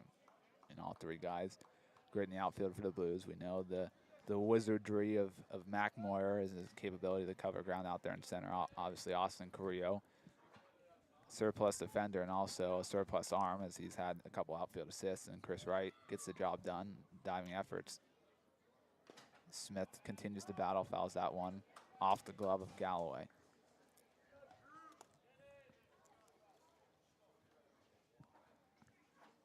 Galloway might be frustrated that he couldn't hold on to that one. Smith gets a second life. He'll have to take advantage of that. 2-2 remains the count to Drew Smith. 2 balls, 2 strikes, 2 out, 2 on for the Oaks. 2's run alive. That one misses away, count runs full, and he'll put the runners in motion. See if Drew Smith can capitalize on this opportunity like the Blues did in the top half of this inning. And with these last 2 plate appearances lasting for as long as they have, the Blues have sent 2 men down to the bullpen. Well, this is by far the most pitches I think that Fisher Johnson has thrown in an inning. There they go. That one's rolled over to short. O'Hara fields, gathers, fires, and Johnson gets out of another scoreless inning. So the Oaks strand their first runner in scoring position, but it's the 6th inning. As we'll head to the 7th as Cody Carson comes out for another inning of work. We'll be back.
We'll welcome you back now. Top 7. Cameron Deck still with us because he's got 2 more outs to record here in Cam's Corner. That's right. Didn't get my full time yet. Let's bring in Theo Hardy for the 4th time today. Hardy 0 for 1 though. 2 walks and a strikeout. Cody Carson out there for his 2nd inning of work.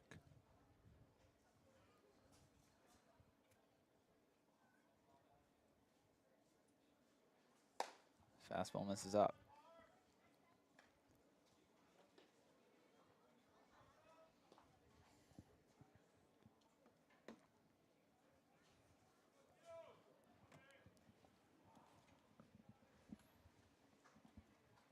Carson's 1-0.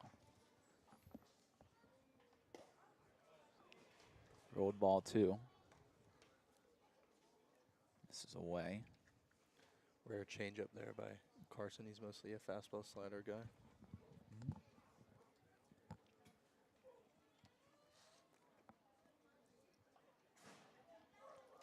Delivery. This is up and away. 3-0 count now. Theo Hardy. Cam, do you get all the pitch mixes for every pitcher for their outings, or do you have them memorized by now? Or neither? I kind of just guess. I don't guess. I use the speed and the spin rate to kind of in the vertical Movement. break and Yeah. horizontal break Yeah. to. It's a 4-pitch walk to Hardy.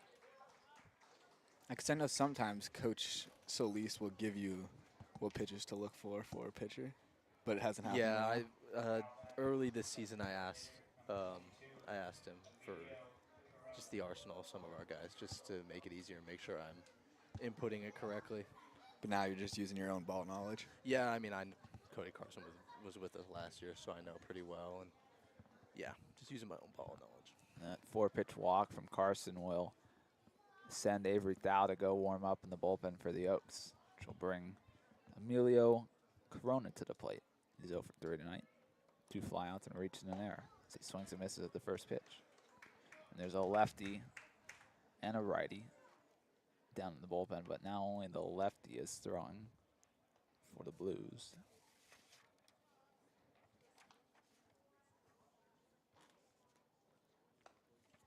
I believe it's Marcel Saldana as Carson checks on the runner at first, but he's back in there safely. Fisher Johnson's at 77 pitches. So, and the CCL wouldn't surprise me if he's done. That one's placed towards left field for a single. First 2 runners get on here for the Blues. Well, Josh, you do say that, but we also have to remember the first time we went to San Luis Obispo, Jack Smith informed us that they had a guy who threw 120 pitches in a game earlier this season. Whoa. Yeah, we were a shocked. when summer we heard game. that. Yeah. Wow. And for Corona, that was his first hit of the summer. He was Wow. 0 for 9 up to this point. We'll see, because for Fisher Johnson, he has to get past Chris Wright with the righty-lefty matchup, but then he has 3 righties to round out the bottom of the order for the Oaks in the bottom half of the 7th here.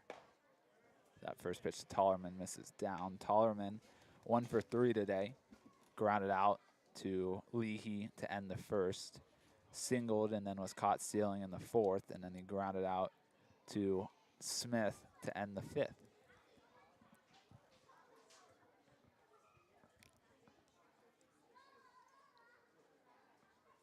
1-0 delivery from Carson. Fouled straight down. Avery Thau is now starting to throw. He was standing there waiting for a little bit. Seems like he's actually only throwing in between Carson's pitches for now.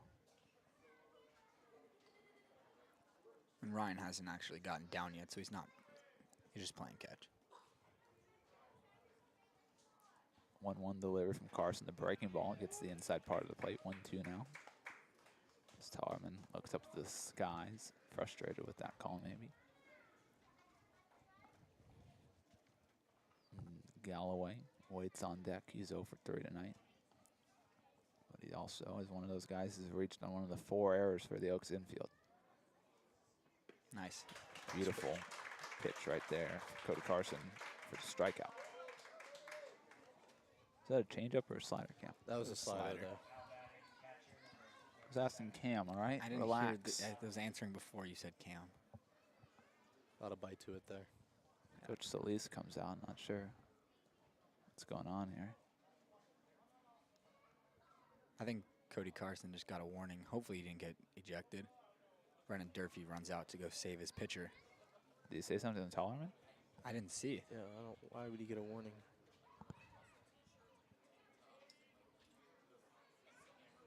Durfee ran out there instantly the second he saw the umpire say something to Cody.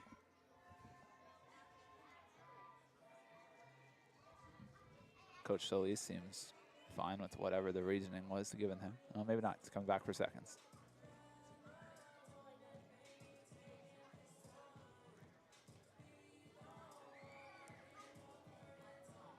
Oh, now Coach Solis is a little upset. Home plate umpire is now taking off his sunglasses for his conversation with Coach Solis. A lot of hand gestures from Coach Solis here. Coach Radinsky is now getting a little upset.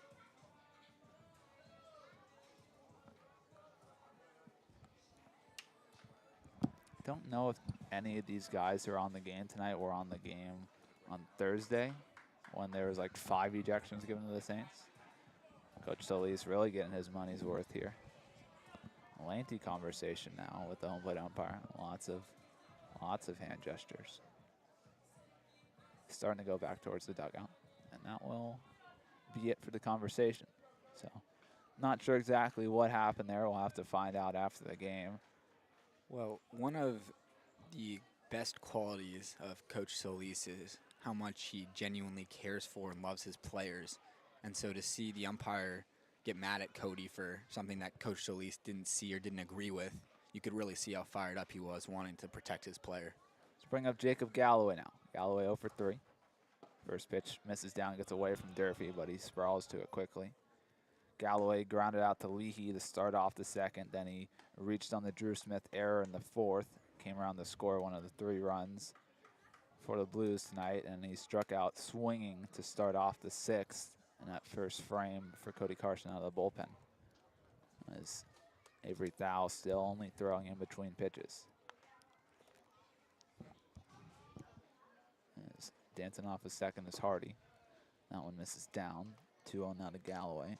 Galloway has worked the full count in all 3 of his plate appearances today.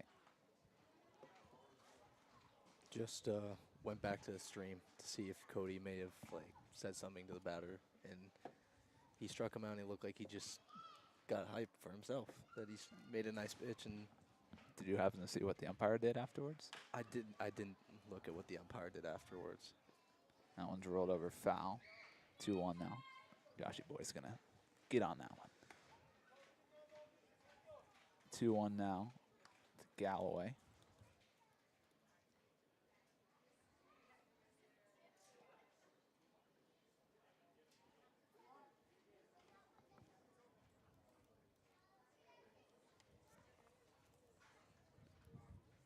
(2-1) to Galloway, the lefty from the University of Southern California. That one's rolled over again. Carson running over, does it by himself. He'll turn around and look Hardy back to third. Great job there by Cody Carson to quickly get off the mound, because that was going to be a tough play for Dylan Jackson. PFPs. We love them. Athlete on the mound. The rare himself. The rare one unassisted. That's right. So bring up Sam DiCarlo. DiCarlo has been barreling the ball today. Crushed one off the top of the left field wall for RBI double in the 4th, and he shot one up the middle for a single in the 6th. I'm pretty sure both of them have been over 95 miles per hour if I remember correctly, Cameron Deck. Mm-hmm. You were correct. That one's rolled over foul. Ah, Wes, make a play, man.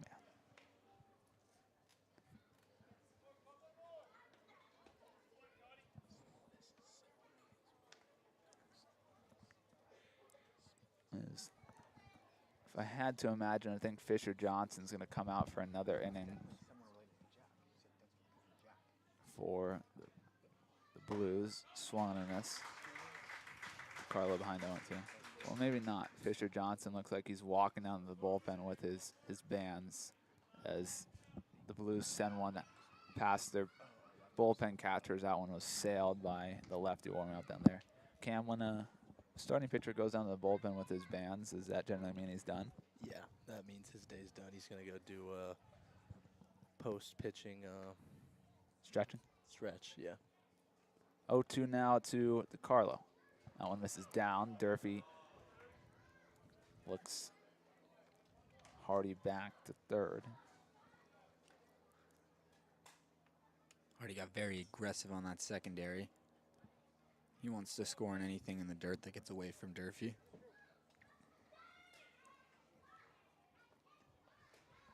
1-2. The count now to DeCarlo.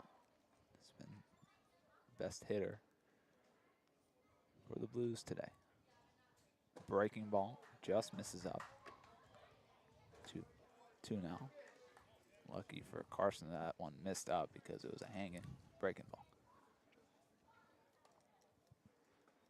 Believe that we're going to be seeing Marcelo Saldana come in for the Blues. Glad you concur with me. That was my original guess too. Yeah, he just came down to the dugout, so. 2-2 now. That breaking ball, same spot. Count will run full now. Got to get on top of that pitch. According to TrackMan, that was a strike. Oh, that did not look like a strike. Yeah, it did look a little high. Yeah.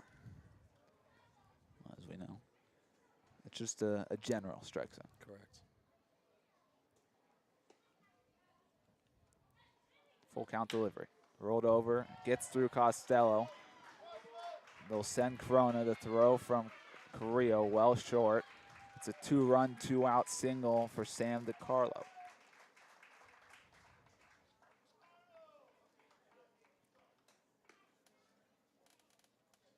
I think that happened because Cam's corner has gone on a little too long. Yeah, I was about to say that. That's on me, guys. Your time has already come and gone. Should have gave the headset back to Sammy there. I'll take the blame for that. Not sure Sammy would have had much to add, though. Well. Been a quiet one for Sammy Boy today. Sammy is just getting off the sickness. And bring up O'Hara. O'Hara 1 for 3. That one's rolled towards Smith. That's short. Gathers, flips the second in time. A little easy one, the fielder's choice, but another 2 come across, as will likely be the end for Carson. All 3 runs that came across on Carson will be earned. And the Oaks now trail by 5 as we head to the bottom of the 7th. It's Chris Wright, Nick Leehey, Dylan Jackson due up.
We'll welcome you back here in the bottom of the 7th. It's Chris Wright to start things off for the Oaks, who trail by 5. Chris Wright 0 for 2 today, just like many other guys in this lineup. We also welcome Sammy back to the broadcast following an unsuccessful Cam's Corner. With the new pitcher, and I'm sure everyone in the Oaks dugout is happy to see Fisher Johnson finally exit this ball game. And that flare off the hands of Chris Wright drops in the glove of Ahar at short for out number 1. And I thought there was maybe potential to go one more for Fisher Johnson, with Chris Wright being the only lefty due up this inning, as it's Leehey and Jackson the next 2, and then if Jackson or Leehey get on, it'll be Andeel to follow, and then maybe if they left Johnson out there and the Oaks got back to the top of the order, then maybe they'd bring the new pitcher Marcelo Saldana into the game at that point, with Moyer, Carrillo, and Durfee, 3 of the top 4 hitters all being lefties. 1-0 now to Leehey. And like I said with Chris Wright, one of many guys who's 0 for 2 today. Only 3 hits on the board for the Oaks so far today. 2-0 now to Leehey.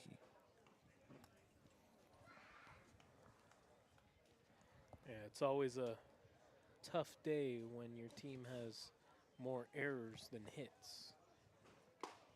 Swung on a miss. 2-1 now. Only 2 walks, 3 hits, and as Sammy mentioned, 4 errors, all committed by the Oaks infield today.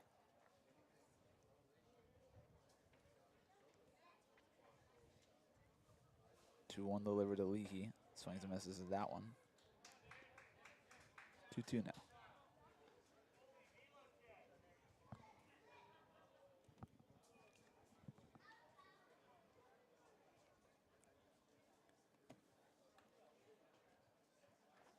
Leehey drives that one out to left field, and finally one will drop in front of Jacob Reilly. The Oaks finally level the playing field with hits and errors.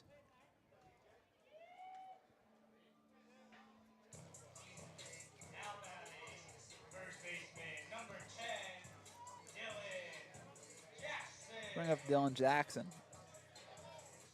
DJ struck out swinging in the 3rd, and then he was the first walk of the game for the Oaks in the 5th. First pitch misses down the dirt, but Galloway keeps it there. That was one of the best swings that we've seen from Leehey this summer. That and his 2 RBI double down the right field line a couple of weeks ago. Or I'm sorry, a couple of games ago. Those are probably his 2 best swings. And we now welcome Connor Mullen up top. Connor hopefully going to have the update for us on what happened with Cody Carson. He doesn't. Sideline reporter Connor Mullen will be coming to take the headset here in a second. Don't think he has an update. Well, we don't know, Unless he got a new Josh. Don't ruin things around here. Did you get an update or no? I did indeed get an update. Let's go. Wow, Josh, the fake news reporter right here. I just Josh he Mechanick. said Joey doesn't know either. That's All right. So I went over, talked to Joey. Joey didn't know, but luckily Cody was off in the batting cage, so I talked to him. After the strikeout, kind of like slammed his glove and said, "Let's go." And the umpire didn't like that apparently, so he walked out. Walked out and said, "Hey, you need to stay on your own team." That is staying with your What own. does that even mean? So it's yeah, exactly. Right. So he walked out there, and then Cody was like, "Why are you coming out here?" So he gave him a warning, and then Dave went out and talked to him. He's like, "Hey, you know, what's going on? Why are we out here?" And then I don't know what Dave said, obviously, but that's pretty much the rundown. So Cody got a warning For saying let's go. for saying "Let's go." There's some other colorful language in there, but their overall gist was "Let's go." Right. Right. Right. Yeah. Another walk for Dylan He kept it within Jackson. himself. That's all you. Yeah, Gotta- he didn't like the emphatic slam of the glove, was basically what Cody told me. He also said that he read his lips, so hence the warning. And Cody did not understand how, he's an umpire. If he could read lips, he should be in the FBI. Direct quote from Cody Carson. I hope he didn't say that to the umpire. I don't believe so.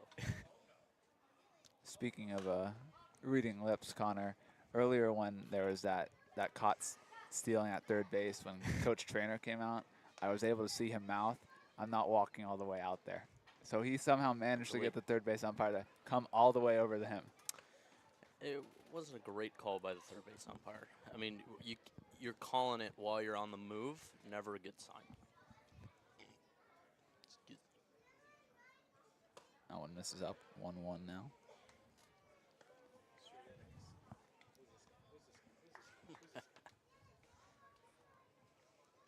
Well, Connor, you couldn't have talked to a better person, Cody, to get the Yeah, it's information. direct source. Yeah, that'd be That's some perfect. high-quality sideline reporting. As Andeel fouls that one straight back, 1-2 to him now. I was back there, and Durfee walked back. I was like, hey, they need to stop like running on you. Seems counterintuitive. He's like, yeah, don't you love that? They just keep running. It's dumb. It's not Yeah, great. I saw the tweet. I really liked it. Thanks. You did. You did. I actually indeed. liked I it. actually liked Yeah. it. Yeah. Can't run on the deputy. Is that what we're calling him now? The deputy? Well, Deputy Durfee? I called him that last year, so. Okay.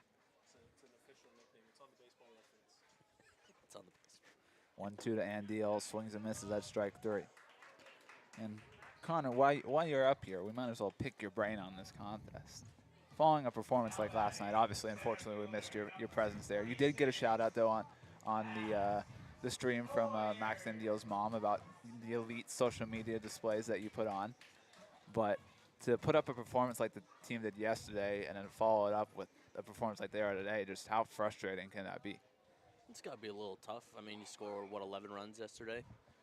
Kind of thrown a goose egg up so far. So, I mean, that first pitcher pitched pretty well, but seems like we're getting to the second guy okay. Got a couple base runners on. Maybe we can come through with a little knock here, driving a couple runs. That'd be nice. It would be. It's Mac Moyer who is faced with that task. He's 1 for 3 today. Had himself a play-to-game performance last night.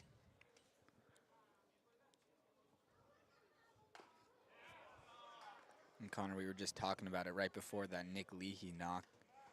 Anytime you have more errors than hits, it's not going to be a good sign. Not a good recipe for success. Yeah. If you were coaching, I don't think you would have handled that very well. No. That's after like the 5th inning, where they made those errors in Yeah. the same. The fourth was in the 5th. The fourth error was in the 5th inning. Yeah, we're bringing it up after the inning and talking about it. Like, boys, what are we doing out here? You know, let's make some plays, and then maybe we can get some hits. That'd be cool too. I need you to start showing up there in BP and be out there teaching those guys how to field some ground balls. They had paddles out there today trying to get better. I did see that. As Moyer goes down swinging, and the Oaks will strand only their second runner in the scoring position of the game. We'll head to the top of the 8th. It should be Avery Dow coming out to pitch for the Oaks now. We'll be back.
We'll welcome you back. Top 8 here as it's the UC Davis Aggie, Avery Thau, who takes the mound now for the Oaks. First batter he'll face is the lefty Jariah Lewis. Lewis having himself a solid day at the plate. 2 singles and a strikeout. First pitch fastball misses up. I want to say Avery last pitched in the non-CCL matchup on Tuesday against the VC Pirates. Could be totally wrong though. That fastball now misses down. Yeah, I can't tell you if you're right or not. Sorry. But can tell you that for Avery Thau, this is going to be his 5th appearance of the summer. And he hasn't gone more than 1 inning in each of his first 4. It's unfortunate that we don't have the capabilities for game logs, so we could tell you the exact last date when Thau pitched. I feel like you could last year on the CCL website. I think you're actually 100% right, Josh. It's a 4-pitch walk to start the outing for Thau. For Thau, he's given up 2 earned runs in those 4 innings. Given up a bit of damage. 4 strikeouts, though.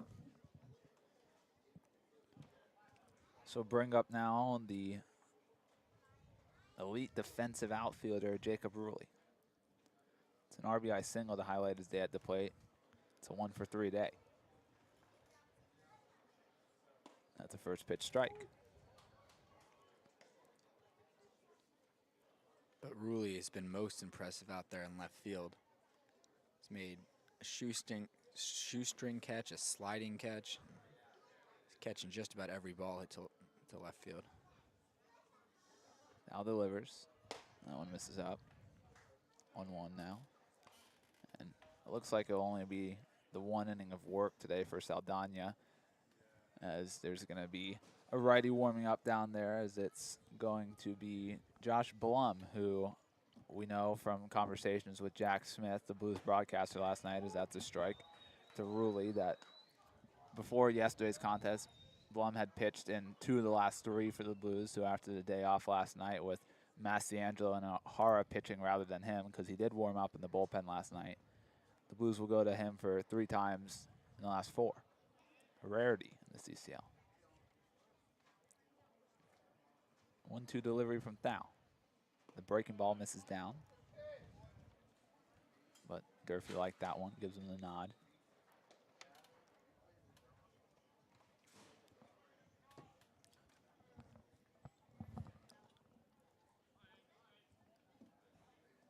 Runner goes. That one's driven out towards left field. Carrillo tracking towards his left will get under it for out number 1.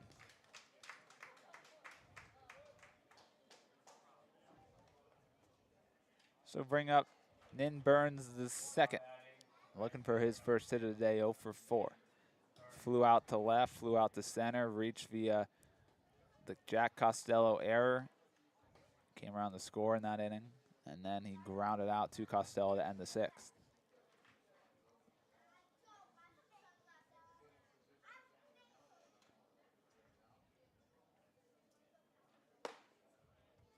That one misses up. 1-0 to Burns now.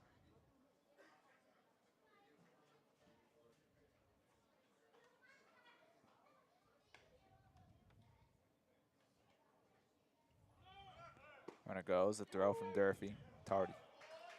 Great jump there by Lewis.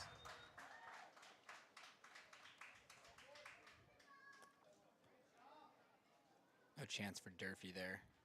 Perfect throw, and even on a perfect throw, Lewis would have been in there. And that's his 9th stolen base of the summer. Wow. Leads the Durfee will team. come out to talk with Thau now, probably just to make sure they're on the right page sign-wise with Lewis out there now. Looks like Ryan's waiting for somebody to head out to the bullpen with. It looks like it's going to be Scott Rudensky.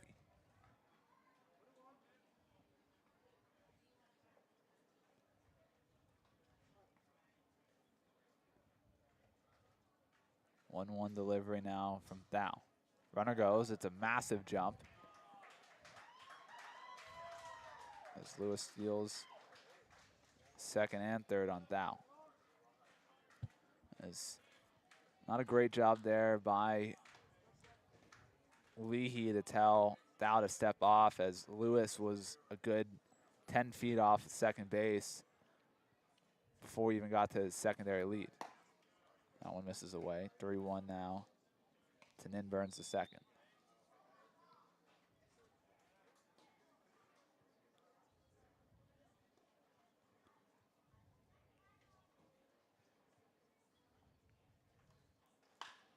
That one skied out of play. Count will run full.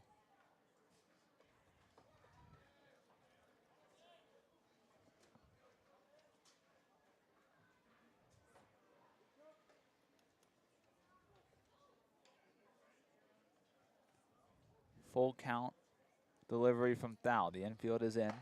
That one misses up. Burns works a walk.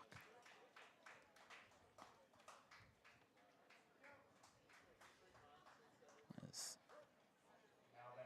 Durfee will signal to his infield, the first and third play.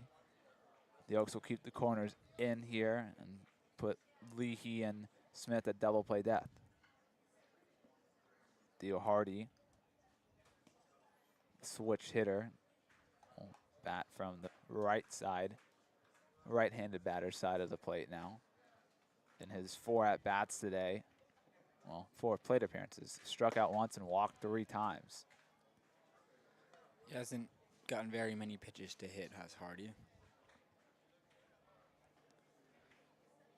Seen a 3-ball count in all 4 of his at-bats, plate appearances today. And the only one that got to 2 strikes was his strikeout. He squares the bunt, pulls back as that one's down in the dirt. Durfee keeps it there. But for Hardy, it was a 4-pitch walk last inning, a 5-pitch walk in the 5th, and a 5-pitch walk in the 1st. Disciplined hitter, great defender. See if they have Nin Burns running here. Obviously great speed and first and third. Sure he'll go in a couple pitches. There he goes. Throw down from Durfee is not made as he tries to, for the second time today, get Jariah Lewis dancing off a third. As it was the exact same setup as the previous situation where Durfee did get Lewis. But it doesn't work. So now 2 runners in scoring position with only 1 out for the Blues, looking to add on some more insurance runs. The infield back in for the Oaks.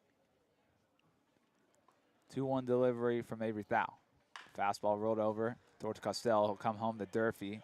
Durfee will make the tag, as it was a unique effort on the slide from Jariah Lewis, as almost a little bit of a scary one there, as it looked like Lewis kind of clipped the right knee of Durfee, but Durfee checked on Lewis, and Lewis checked on Durfee, and they both gave each other a nod. Great job there, though, by Costello at third.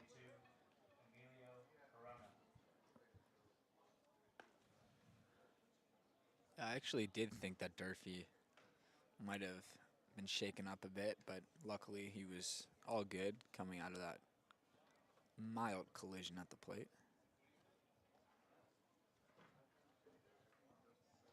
So bring up Emilio Corona. 1 for 4 today. First pitch misses up. Corona flew out to Smith at short when he broke his bat in the first. Flew out to Chris Wright to end the third. Reached via an error in the 5th, 1 of 2 errors that inning for the Oaks. That one misses away, and then he singled and came around the score last inning.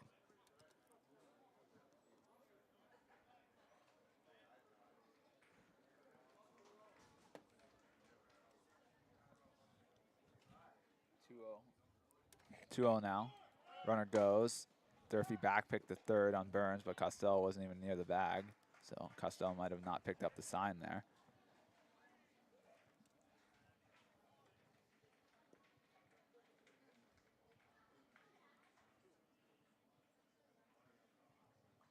Road strike 1.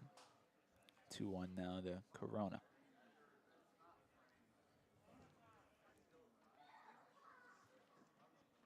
That fastball misses out. 3-1 now to Corona.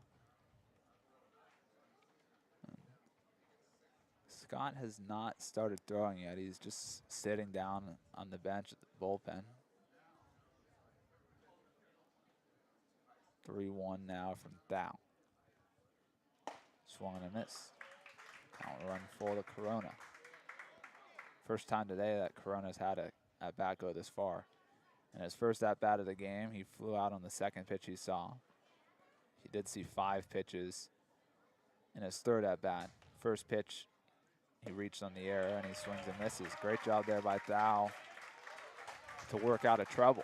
Put up a 0, which looked like it was going to be at least 1. But good job by Thao to bounce back and limit it. And it's still 5, though, that the Oaks are chasing. And it's going to be the heart of the order due up. Carrillo, Costello, Durfee. We'll be back.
I'll welcome you back as it's Austin Carrillo stepping in for the 4th time today. He's 1 for 4.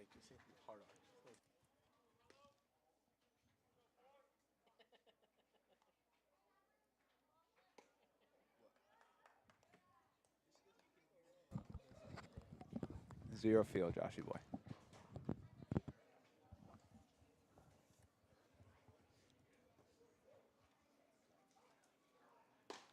Oh, seriously?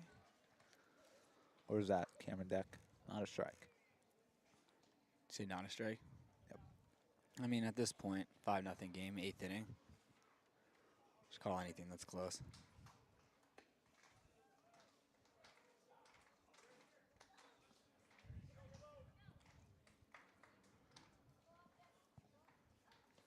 From a very quiet Oaks dugout, we hear one, let's go Rillo, as he will line out to Nin Burns for out number 1.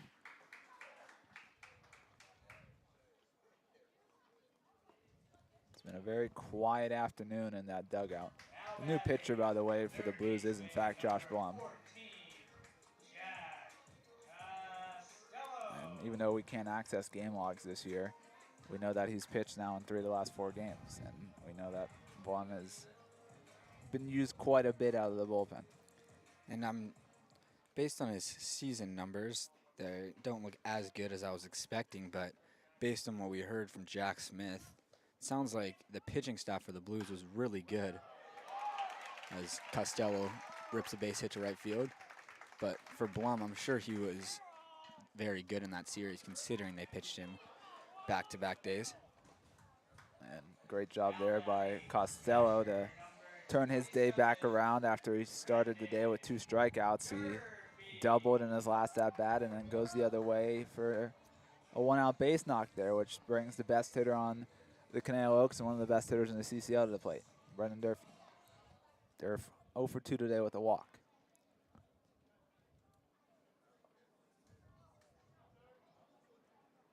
That one missed up and away.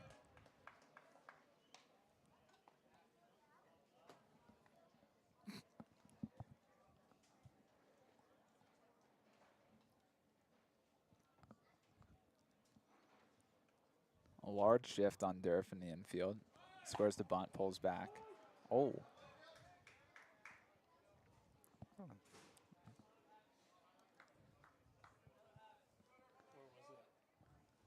According to Trackman, it was a hair inside. I thought it was a strike, honestly. Durf chases that breaking ball down. I was just asking because of the hole. I thought it was a strike too. It's the ones that are way off that are brutal. If it's close, it's gonna get called a strike here. Especially in a 5-0 game. 1-2 now Late. to Durf. Chases another one down. Runner goes, the throw down. Don't get him, they whiffed on the tag.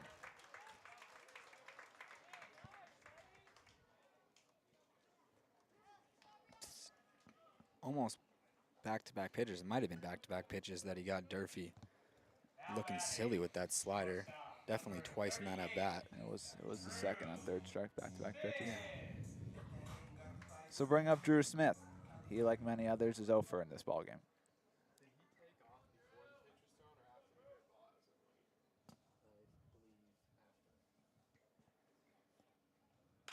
As Smith drives that one out towards Nin Burns and right, but of course he'll get under it as it's another 0 on the board for the Oaks as the Blues pitching staff continues to shut them down today. We'll go to the 9th with Little Rat Scott Radinsky coming in.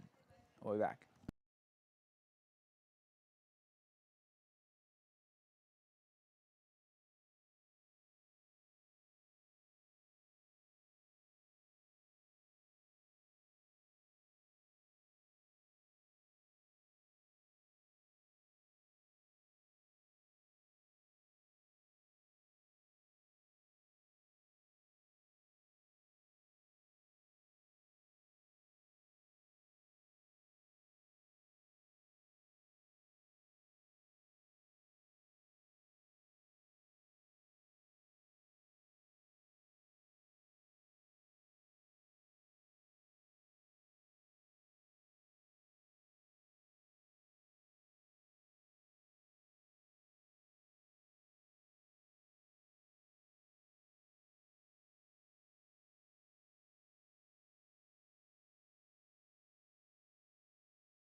We'll welcome you back. First pitch from Scott Radinsky to Zach Tollerman, misses away. Tollerman 1 for 4 today.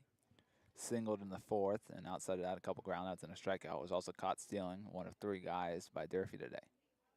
That one skied out towards the shallow infield, towards Dylan Jackson at first, and he'll get under it for out number 1. Almost a potential collision there between Tollerman and Jackson. With Tollerman respectful of his fellow first baseman, slowed down to not cause any damage. So bring up Galloway. Galloway, the, I think, only guy who's hitless today. No, 2 other guys who are hitless, but he's the only guy who is yet to get on base, not via the error today. That one misses away. 1-0 to Galloway now.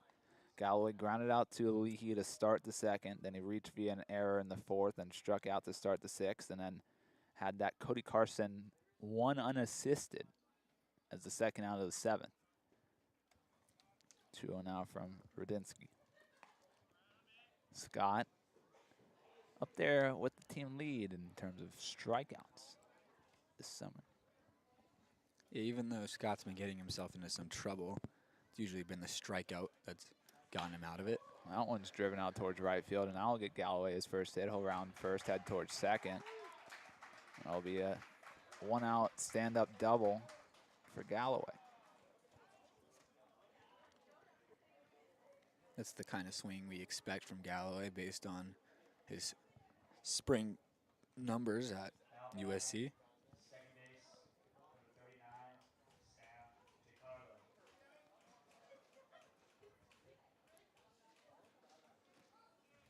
Durf will come out and talk to Radinsky just to make sure he knows what sign they're going on for. Galloway's not trying to pick up any signs over there at second. So bring up DeCarlo now. DeCarlo's having himself quite the day at the plate. After he flew out to center on the first pitch he saw in the 2nd,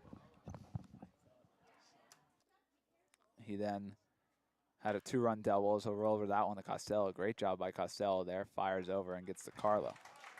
That one was hit pretty sharply at Costello. 96 miles per hour off the bat. I'm pretty sure that's the 3rd ball that DeCarlo's hit and play over 95 today. Wow.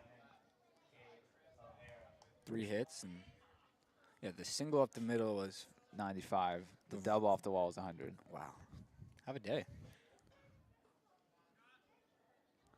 So now bring up O'Hara. O'Hara 1 for 4 today. He reached via an error in the 2nd.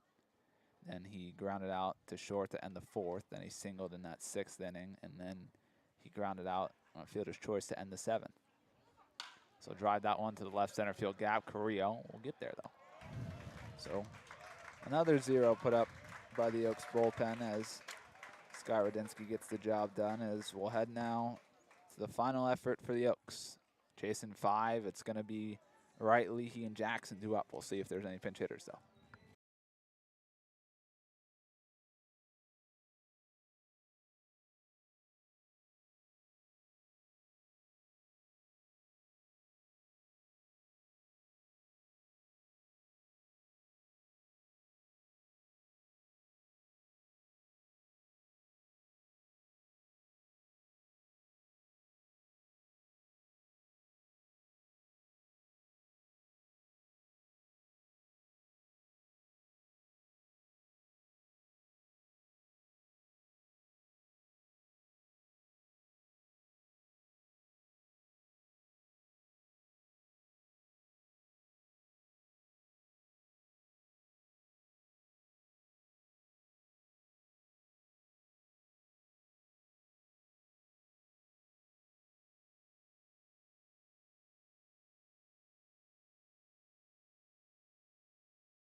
We'll welcome you back. Chris Wright will be the first guy to face off against, I believe it's still Josh Blum on the mound. Yeah. First pitch Chris Wright sees is away for ball 1. Chris Wright, like many others, 0 for today. 0 for 3. Fly out, ground out, fly out.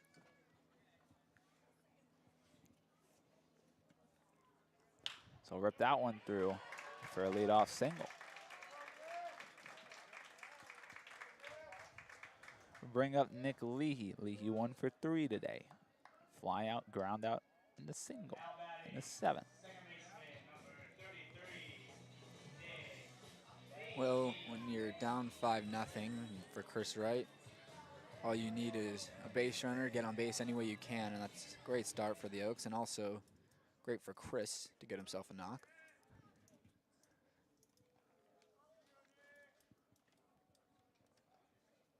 First pitch, breaking ball, beautiful one, as Leehey takes it for a strike.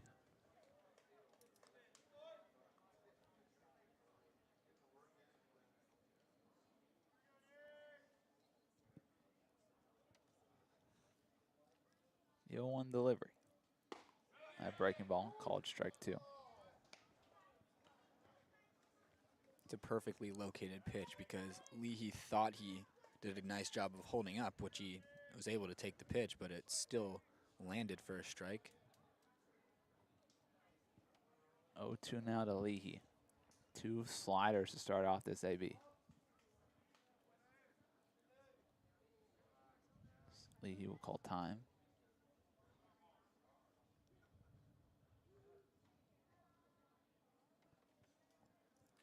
Blum shaking off, trying to call for pitches here. They go slider, misses down. So I was watching before Leehey called timeout there. First, Blum hit his hip with his right hand before he got the sign from Galloway, and there he just wiped his glove on his jersey. What are you insinuating? He is calling his own pitches.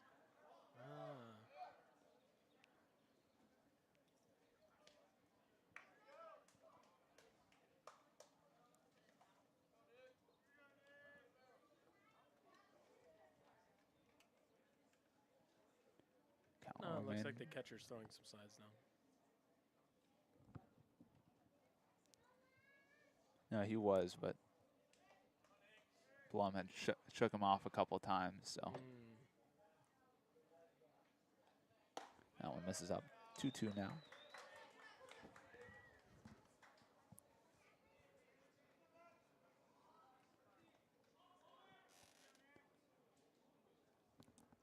I just realized that looks like the Blues traveled pretty light today. Only like 7 guys in the dugout right now. There are quite a few guys down in the bullpen, but even still. Count full now to Leehey after he started 0-2. So sky that one foul out of play. Towards the parking lot. Towards Cameron Deck's car. Are you parked over there? No. My car is in shoes.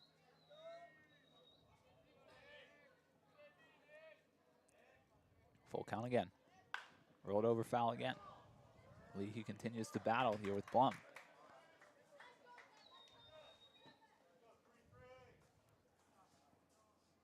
He's also been getting the pitchers some extra jogging in. And a couple foul balls down that left field line. Full count delivery again from Blum. Misses down. Great AB there from Leehey. This will now send the assistant pitching coach for the Blues, Max Lober, out to the bullpen to get somebody up.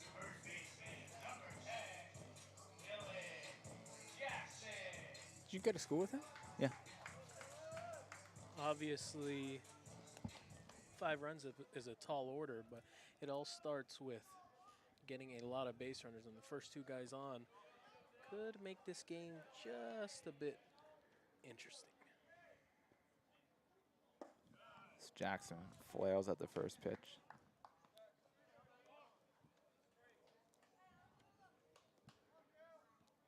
Blum looking to keep the ball down in the zone here, get a double play ball.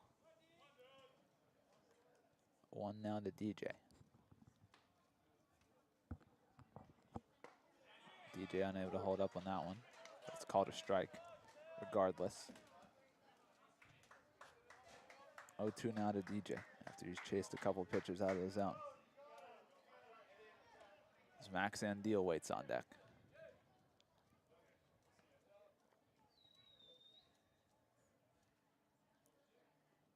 That one misses down the dirt. Galloway keeps it there.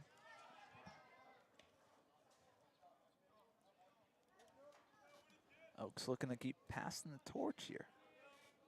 Chris Wright with the leadoff single, followed by a great AB from Nick Leehey to work a walk. And now Dylan Jackson steps in the 1-2 count versus Blum. 1-2, the breaking ball. Perfectly executed. Jackson does not agree with the call.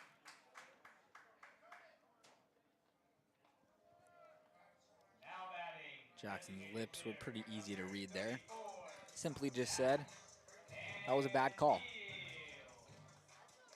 So bring up Max Andeel.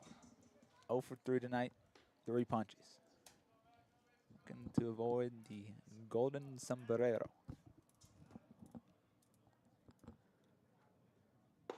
First pitch fastball below the zone. Moyer waits on deck.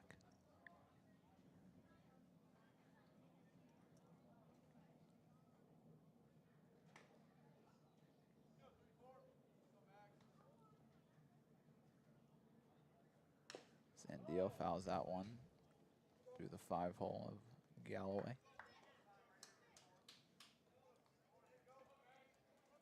Galloway's a little bit shaken up, so the home plate umpire is going to give him some time and brush off home plate.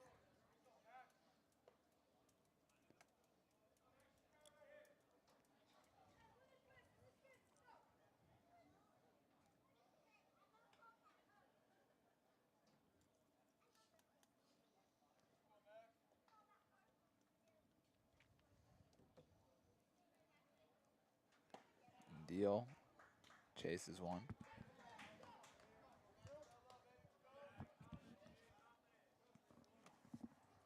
One, 2 now.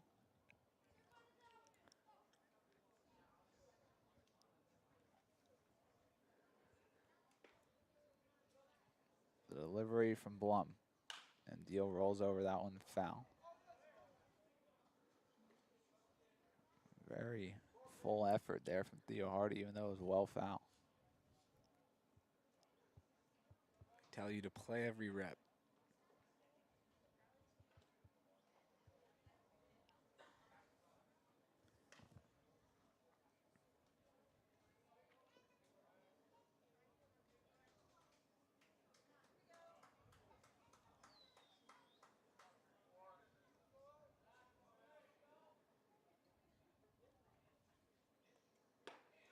Andeel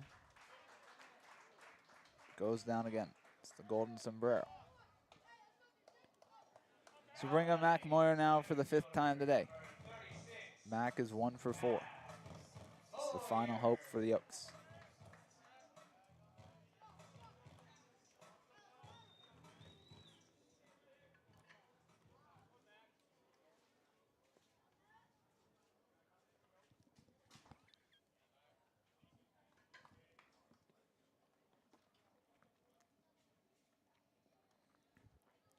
Moyer takes the first pitch, breaking ball below the zone.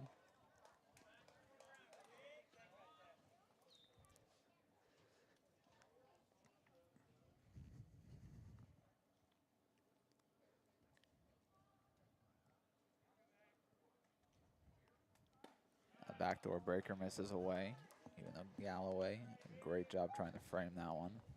Yeah, I'm very surprised he didn't get that strike call. I feel like it's been called today. Certainly late in this ballgame it has.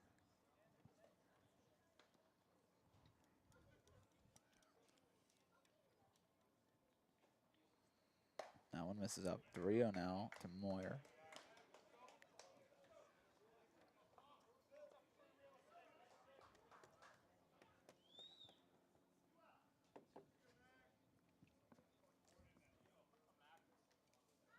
Carrillo now to Moyer. It's called strike one on the outside part of the plate on the fastball from Blum. 3-1 now to Moyer. It's Leehey on first, Wright on second.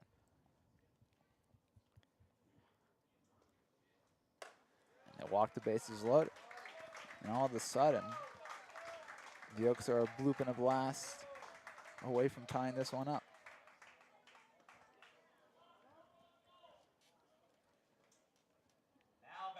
Now they'll start to get whoever's down in the bullpen really throwing. He's just lightly tossing. To bring up Carrillo. Carrillo 1 for 4 today, singled in the first, and since then he's flown out, grounded out, and lined out.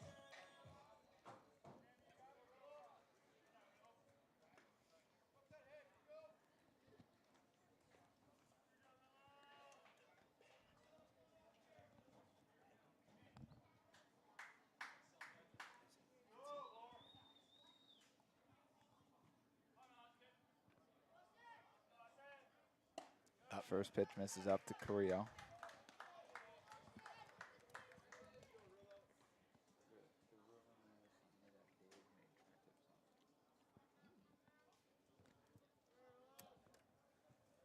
One 0 now. This is in.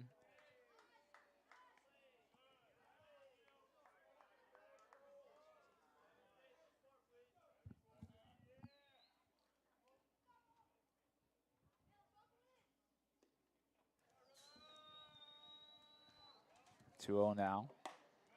Ooh. That one did miss away, according to Trackman. 2-1 now to Carrillo. Bases are loaded. The Oaks trail 5-0 here. 2 outs, bottom of the ninth. It's Wright on third, Leehey on second, and Moyer on first. Costello waits on deck. That one misses away. 3-1 now to Carrillo. Blum struggling to locate his pitches. Blum doesn't want to put the tying run at the plate, so he needs to come home with a strike here. And knowing how aggressive Austin Carrillo is, this is where he likes it. He's probably going to be aggressive.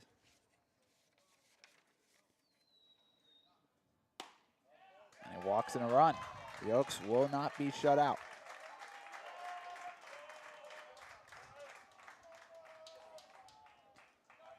This will bring head coach Dean Trainer to the mound now for the Blues as he looks down to the bullpen. And he's going to call for the arm out of the bullpen. We'll take a break as we wait for the new guy to come in.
Shut up, Cam.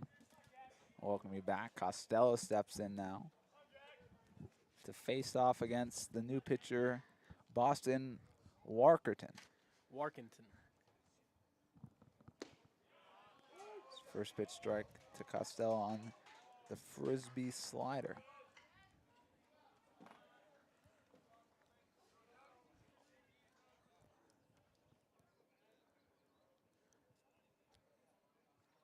Whoa. He still threw a strike. Brutal. I think Costello might have been taking on all the way the second he saw him fall like that. Boston is actually In Canadian. Massachusetts. Mhm. As Costello fouls that one off. But Sammy said Boston is in Massachusetts. it is, but this Boston is from British Columbia.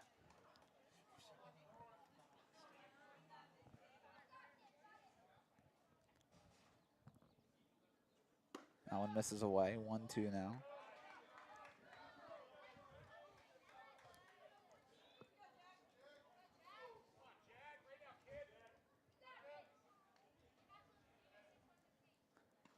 One, two now to Costello. That one fouled away. As Costello continues the battle. Nothing you can do with that pitch except foul it off. Good job there by Jack.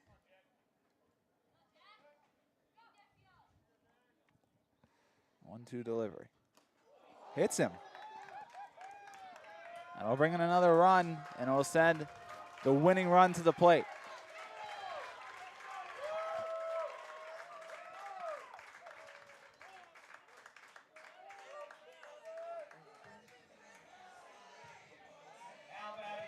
Bring Brendan Durfee to the plate. Durf 0 for 3 today with a walk, and with Costello getting hit there, they're going to send out Carson Falskin to pinch run for him.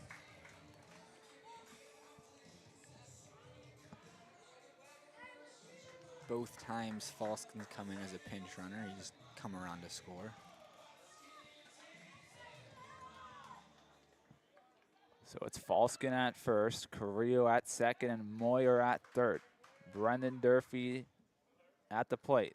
First pitch fastball misses away.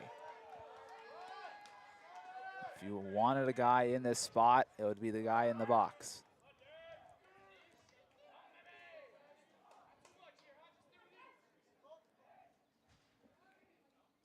That one misses away. 2-0 now. Drew Smith waits on deck.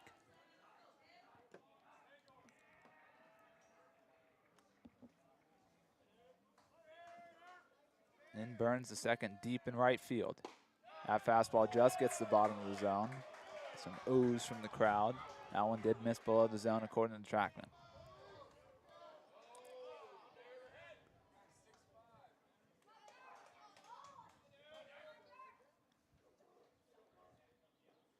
Durfee fouls that one down as he swings out the pitch in the same exact spot as that last strike call.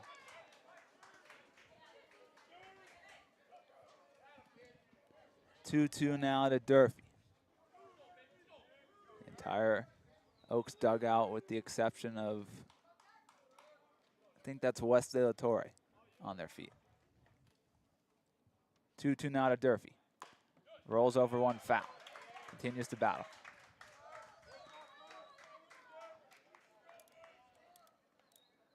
Just take it pitch by pitch here if you're Durfee. Keep trying to live for another pitch. 2-2 now again.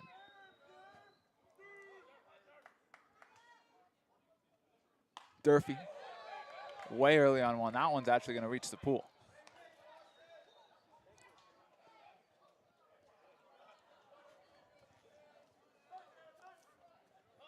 This is a really good pitch there from Workington.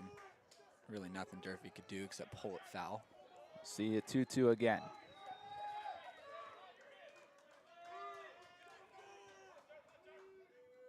Two delivery. Durfee laced that one towards the slow bullpen, but out of play. Lots of oohs and ahs out of this crowd. Last two swings have put the crowd on the edge of their seats.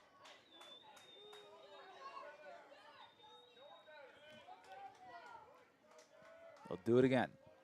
The 2-2 again. Called strike 3. Uproar from the entire Oaks dugout, including Coach Solis, who's fired up in the third base batter's box. Trackman says it's an inch below the zone. Coach Solis gets the hook at the end of the game. Coach Joey chewing out the home plate umpire, a rarity. Absolute heartbreak for the Oaks as the home plate umpire makes it about himself in a heartbreaker. The Oaks will have the rubber match against these Blues tomorrow and a day game on Sunday. It's a 1 o'clock start. We'll be back for Cameron Dex, Sammy Holladay, and Josh Mechanick. I've been Austin Gregory. The Oaks lose a heartbreaker.